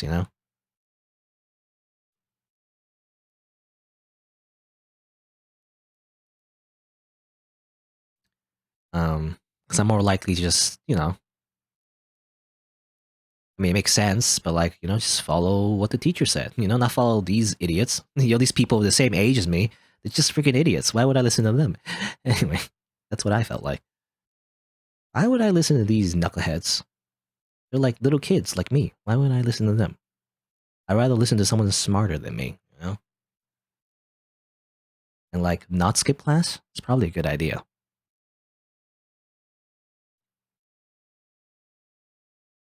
But that's just me, I guess. And that's how I ended up here. This is how I ended up walking down the corridor for several hours. That's what happens. Putting on like fake splits just because. It's not even that funny, to be honest. It's not much of a joke, really. If anything, it's one of those jokes that are awkwardly too long. It takes too long to reach the punchline, like literally. But you know what? It's called the sunken cost fallacy. It's too late. Too late to change my mind. That's what it's called. But man, it's just silence. I wish there was some music. I mean, I could put on music, but I already put music on the BRB. I'm too lazy to put more music. I gotta pay attention to it. I gotta like change it every single time. Make sure I'm playing the right song. I just didn't have that prepared, I guess. Oh well. It reminds me actually. Well, speaking of like songs and everything, it reminds me actually. A lot of people. I mean, it's really been a thing for a while now. But the Twitch DMC thing or DMCA thing, not DMC. DMC is Devil May Cry. No, DMCA thing. I never really, I never really like playing music on my streams. People say, it's a big fallacy where people say, oh, you can play video game music. It's fine, right? Well, not really. Nobody is enforcing it right now, but like, technically, you can even get DMCA for streaming a video game. Okay, so you should really take the risk, I feel like. You shouldn't say video game music is okay. It's more like video game music is less likely to get you in trouble. It's still possible. It's just not as much as if you would play like I don't know, something like a popular music song or whatever. You probably get way faster to get like a ban, from Twitch or something, get DMCA or whatever. Hello Alonzo. Do I have Fortnite? Were you the same one that asked me that before, or was that someone else? I can't remember. This is the second time someone asked me to have Fortnite. Because no, am I gonna have to rant about Fortnite? Because I don't know. Because no, Fortnite. Why? I don't know. Whatever. I don't want to complain too much, but I remember actually someone said they have Fortnite, and that kind of. I don't know. I don't want to say you. Oh, you didn't ask me that. Okay. Well. Okay. Well, I'm not saying that you annoyed me as a person, but the question annoys me. You know if that makes sense? Because it's weird to expect Fortnite from me. Me, like I play anime games. I play like indie games. I play visual novels. Like if, I don't know. I guess you just don't know who I am, but I don't know. I just my whole thing, is not playing Fortnite. Play Fortnite, really? I don't know. It's just a weird thing. What game is this? Oh, this is Everhood. Oh, I mean, if you're just coming in, but if you don't know anything about this, by the way, I recognize your name though. Maybe you didn't watch my other streams, but this is Everhood. This is like an extra thing. So if you're just joining in, this is like nothing. Like you shouldn't really watch this, really. But the actual rest of the game is like interesting little musical adventure RPG with interesting mechanic to it, and I guess overall like interesting story and interesting characters. This is like an extra little Easter egg, really. I'm just doing like an ending of the game that literally takes hours to do, and I'm doing it on stream because I'm insane. But really, this is just an extra thing that I'm doing for the game that isn't really super related to the rest of the playthrough. I recommend you can check out the other stuff in my VODs, or you can even check out the game yourself. It is interesting. If you like I don't know, if you like an indie RPG that has interesting mechanics to it, I guess. Do I play Naruto? I mean, well, that question is less of annoyance because it makes sense because Naruto is anime. I don't know what you mean by play Naruto though, because I don't know what you mean by like Naruto doesn't have like one game. Naruto is like an anime and has like a bunch of spin-offs.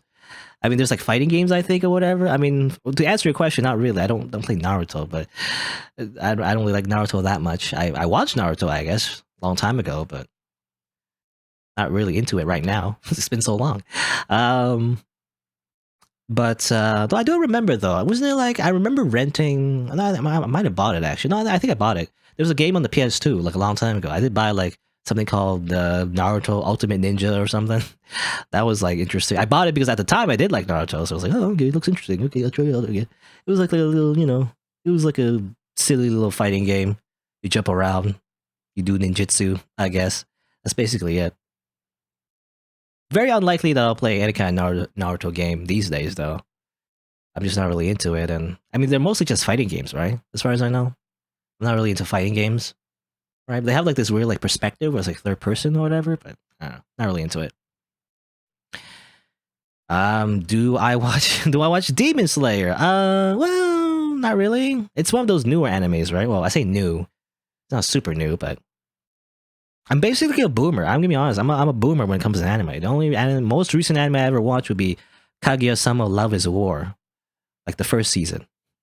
But I don't think I watched the second season yet because I already read the manga, So I'm not really in a rush, I guess. But Demon Slayer, that would be the one with the dude that he breathes or whatever. And then there's like a girl that he puts, like his sister anyway, he puts on his back. And the sister's like a demon. I don't know. Something like that. It's on the bucket list, the infinite bucket list of anime I'll maybe watch in the future, but probably never will because there's just too much anime to watch. Anyway. But yeah. I'm just a boomer when it comes to anime. Talk to me about like, well, I don't know. Actually, I don't know. I don't know because I haven't watched anime for a while. I don't really remember everything. I'm not really good at remembering stuff. I just have bad memory, I guess. I don't know. What anime do I really like? Actually, I don't know. I'm trying to think. I mean, it depends on my mood, I guess. Really, sometimes I like Gintama, I guess, but obviously, Gintama has like a million episodes. So I don't really remember every episode, really. A comedy anime. What's a good anime I like really like? I don't know. And I've been thinking of getting back into Attack on Titan actually. Like I read a bit of the manga already, but I'm interested to see how it ends. You know, I never really reached the end of the manga necessarily, so I might be interested in seeing the other seasons of Attack on Titan. Not something I really did yet. That's on the bucket list as well. Apparently, a lot of people liked it. Apparently, wasn't it like a thing where the Attack on Titan like episode got canceled or something because of like an earthquake warning? I think in Japan. I think it was something like that. That was a unfortunate coincidence. But anyway, I'm trying to think though. What is my anime that I like? I mean, I like Death Note. I guess I remember Death Note. That though technically I kind of stopped watching when a certain thing happens in that anime without spoiling it. I guess I kind of stopped halfway, really, and then I just kind of skipped to the ending. But anyway, Death Note. I like Code Geass, I guess. Jabu Sekai no mentioning Attack on Titan is danger territory. Could trigger the spoiler trolls. Oh no. I mean, I doubt it, Unless someone on the YouTube video somehow like comments a spoiler on Attack on Titan. That assumes that they even reached this point. I don't know they're gonna like watch 2 hours and 43 minutes of this. Hello, backup account. What's up? I'm just doing this. What is the stream title again? I think it says like I'm literally walking down a hall for several hours. That's literally what it is. I don't know. Like if people join in, you shouldn't expect much. I'm just literally going through a hallway for like little hours. I also have an epilepsy warning. I actually don't know if that's. Yeah, normally this game does have an epilepsy warning and like flashing lights and all that, so that's why I put it there. But I actually don't know. Like walking down this hall, does it jump scare you and then like have flashing lights? I don't know, but I put it there anyway, just in case. The manga recently finished. That's why. Oh, okay, interesting. I didn't know the manga. Well, I mean, did actually. Yeah. When I think about it, yeah, I did. Because people did talk about the ending and stuff, or at least allude to it. I don't know how it ends, to be honest. I mean, I believe I read the manga up to the point where I mean, I can't spoil it though, because everything is a spoiler in Attack on Titan. I can't really describe it. Let me just say monkey trouble, I guess. Monkeys, basically monkey. I got to the point with the monkey. Basically, I don't know if that's spoilers or not, but I got to the point with the monkey, and then I stopped reading the manga there because at the time it was still releasing and stuff, so I didn't really get back into it. Seems cool enough. Not doing anything anyway. Oh, this like walking walking down the hall thing. Well, I don't know. I'm gonna be rambling. I mean, I've been rambling this entire time, like an insane person. So that's basically this content. This is basically my content. I'm just rambling forever. It's kind of like thematic, actually. This game is all about like going insane because you're immortal and everything, right? It's all about that. I should play Fortnite and see if I like it. Nah, I've seen gameplay of Fortnite. I remember actually, I was on ground zero of Fortnite. Actually, I remember when Fortnite wasn't a battle royale. It was like a weird like tower defense game kind of game, right? You would pay for it, and then like I kind of transitioned to like a battle royale because it had like a little mini game that was the case. That was the game mode, and then it got super popular, and then everyone played it or whatever. But the problem is I'm not into like battle royales in general. I never got into it. Like when PUBG came out, even like pseudo battle royales back in the day, like DayZ, right? Remember DayZ? I remember. I've never got into that. I don't know. I don't like those type of game modes really. I mean, just in general, I don't really play like multiplayer games a lot anymore. I mean, the most recent one would be Star Wars Battlefront 2, I guess, the new one. Or it was 2, right? The second one? Yeah, it was 2. But only because it happened to be free, and I like Star Wars, so I try it out for a bit. I kind of like it for the immersion, just for the actual like references to the movie. But otherwise, not really into multiplayer games for the most part these days. I guess I don't know. I'm just kind of burnt out. Actually, I'm just kind of burnt out on like a lot of multiplayer games in general. Like I did my time, I did like more than 1,000 hours in TF2. That's basically it. I'm not really gonna go into any more multiplayer games. I'm kind of done, really. I get my fix with like gacha games basically these days. That's all I do.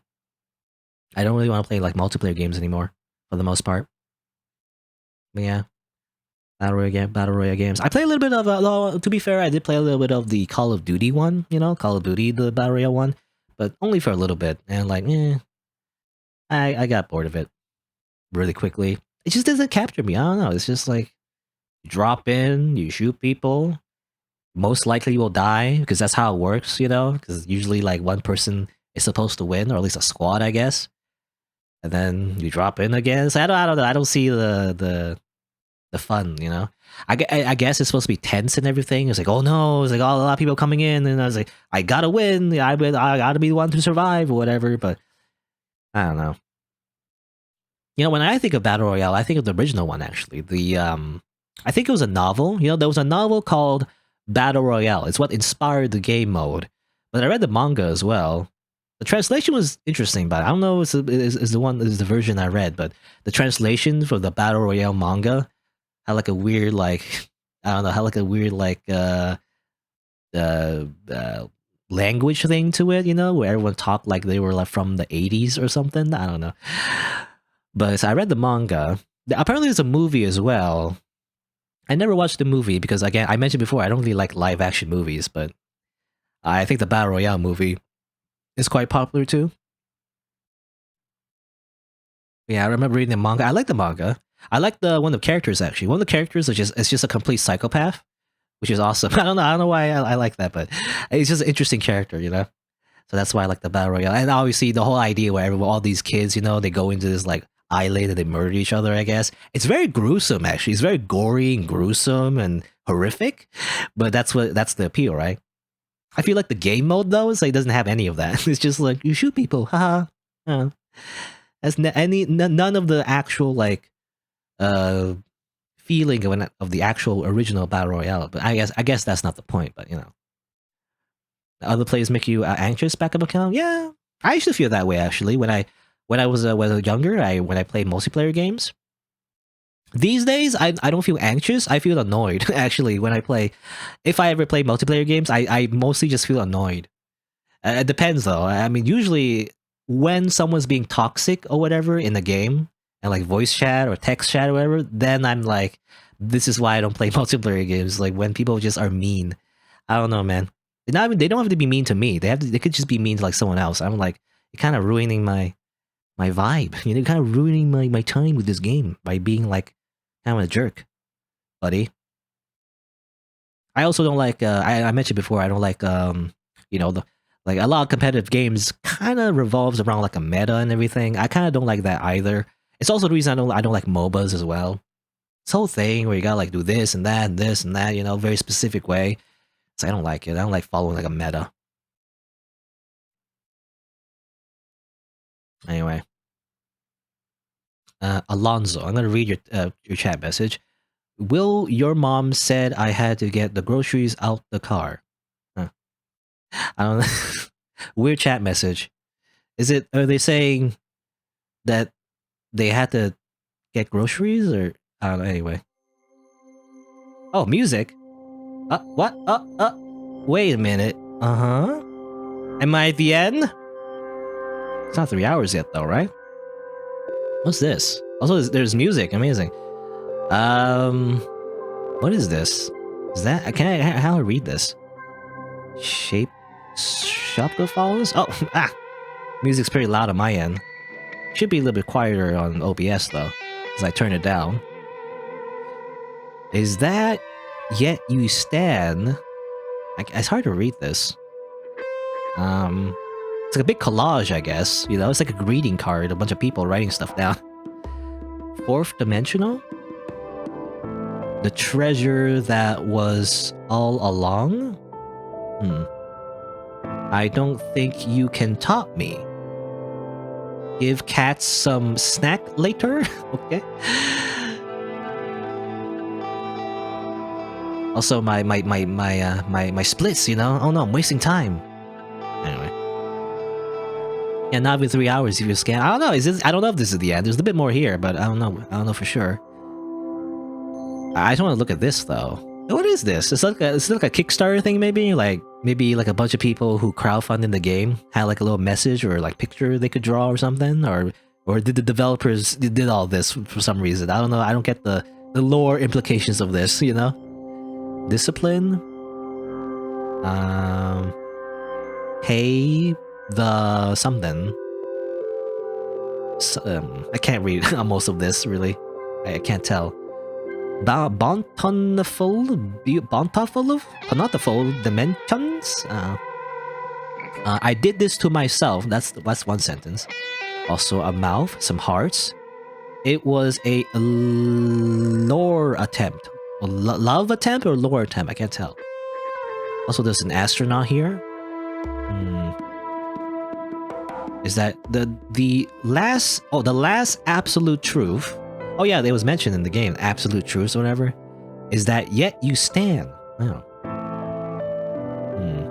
Why are you here? I don't know. I've been doing this just for like a bit, you know? It's just a joke. The joke is that I make like a 4-hour video, you know, me just walking down the hall while rambling. That's basically it. That's the joke. It's the anti-joke. Alright, well, interesting, I guess. I don't really understand all of this. I mean, I wonder, like, my idea is that maybe people left messages here when you actually go through this corridor, you can, like, leave a message or something, but it doesn't look like I can, so I don't think that's the case. Or maybe, like, the first people who did it? Maybe when the game was in beta or something? Anyway. Going this way. Oh, it's a garden. Oh. This is a good place to rest. You want to stop killing? Sure, why not? The world will be as it is. Until you come back.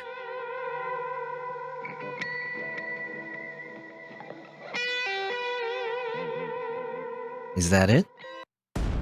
Alright, there you go. Time? Alright, okay. That's actually less than 3 hours. I did it. I have the world record. No, not really. I have the world record in my heart, you see. In my headcanon, I guess. Oh, it's not really headcanon, but you know. For my specific category, I got the best world record ever that only applies to myself, really. Because I didn't really do a real speedrun, because you have to start from the very beginning for it to actually count, but anyway. You know, technicalities. But there you go, I guess that's it. That's just the ending for this. I thought it was going to take longer, actually. The wiki said it was at least about 3.5, but actually it's about just less than 3 hours. I even took a toilet break and everything, you know? I was expecting a lot longer. So I guess that's it. You got a great time predicament? I don't know what you mean by that backup account. But anyway, that was the corridor ending, where I walked down the hallway for about 3 hours, talking about not much, really. Basically nothing, for the most part, just to fill in the dead air. And that's it, basically, you know? To me, that's the canonical ending, you know? Where I just go to sleep, I guess, or at least the character goes to sleep, forever, and everything is fine, you know? Basically. Oh, back up how you skipped this part. Oh, you didn't join the stream until later, yeah. Yeah, you kind of just, yeah, if you joined in just now, it would be like, this is just the ending. So it's kind of weird, but, you know, there you go. I guess that's it. I mean, anything else I want to talk about? I don't know. It's only been about 3 hours, but I guess that's basically it. I have nothing else I want to do right now, to be honest. This was the plan, to be honest. I thought it was going to take a little bit longer. You know, at least like 3.5 hours, that'd be a good time to stop. But it'll just be 3 hours, I guess. That's basically it. Yeah, I remember. I even took a toilet break in the middle. You know, it's still less than 3 hours. Crazy. I don't know. Maybe the person that like estimated the time didn't account for like running at the very beginning. Maybe it didn't run or something for some reason. I don't know. Not for sure.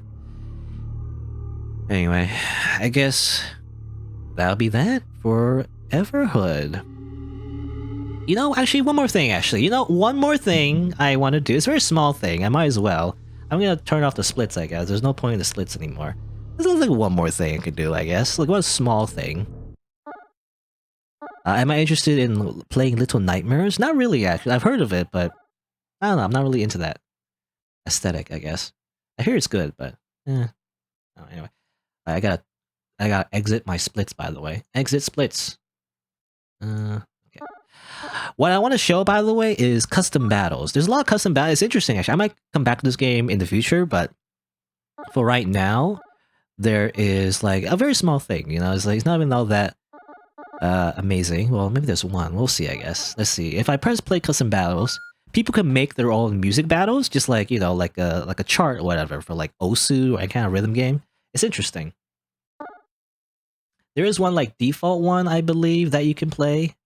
Hold on, I gotta capture this because it's a different screen technically. And let's see, a custom battle. Battle. How do I capture it? Let's see. Where is it? Like this one. Like so. I have one. Okay, so I have the default one, Everhood Chan. I'm gonna do that one. There's also Sans, but anyway, maybe I'll get to that later. Let's try this one. So this is just a default one. It came with the custom battle thing, and I'm just gonna do it real quick. You know, it doesn't really count as like a real boss battle, but technically it's a different character. See, look at this. Wow, amazing, Everhood Chan.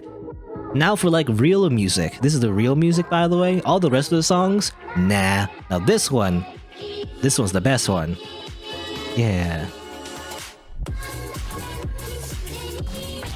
This is the real song. This is what I really wanted, you know? Anime song, or J-pop song, or whatever you call it.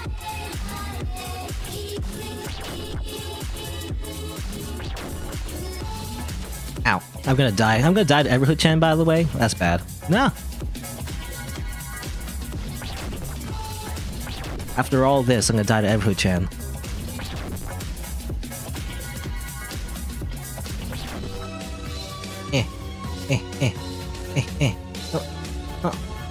Hey. Clap. And then it restarts and everything. Yeah, it's a very short loop. Is this is just a default one. People have done interesting things, you know. I haven't really checked out all of them, but you could like make a lot of like custom battles with this engine. I wonder if people will do like a lot of custom stuff. You know, you could make a lot of interesting things with this engine. I feel like, you know, technically it's still in beta, so I don't know if they're gonna add more things later. Also, I'm gonna die. Damn it. Well, whatever. That's fine. Try again. You know, let's try again. I want to actually beat her. It doesn't really matter though. That's basically the song. It just loops over and over again. But anyway, I'm gonna try and beat her. You know, this is technically, you know, this would be the super secret extra boss that no one will ever know unless you play custom battle. You know. You see, this is the canon ending. When the character goes to sleep, red, which is technically pink, I guess, because controlling the puppet, they go to sleep, and they just dream about Everhood Chan forever. Just dream about anime forever. That's the idea, obviously. That's my true headcanon ending. The real ending.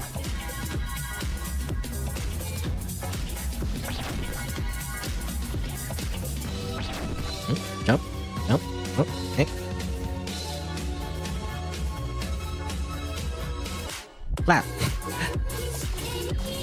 What's she even saying? I don't even know. There's probably some lyrics there. I wonder, is this like a custom song that they made? I have no idea. Or otherwise they just ripped it off some other song, I'm not sure. But otherwise, I don't know what the lyrics are. I did mention before though, definitely my type of song would be this, you know? It would definitely be like this type of song.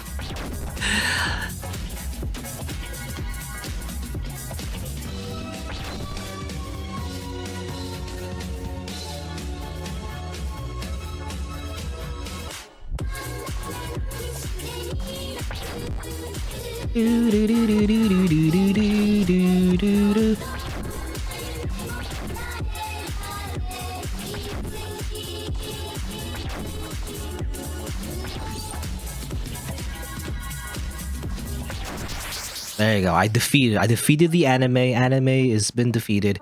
I'm victorious for all of time. Anyway, there you go. So that's just a little like extra little battle you could do a custom battle as well. Never mind this Megalovania thing. Don't worry about it. Let me just say for now though, for the video anyway, most likely on YouTube, I'll probably just end it here. You know, because that was the corridor ending. That was a little extra thing you could do in the custom battle editor, I guess. So there you go. That'll be it. That'll be the end of the video. Again, don't look at this. Don't worry about this one.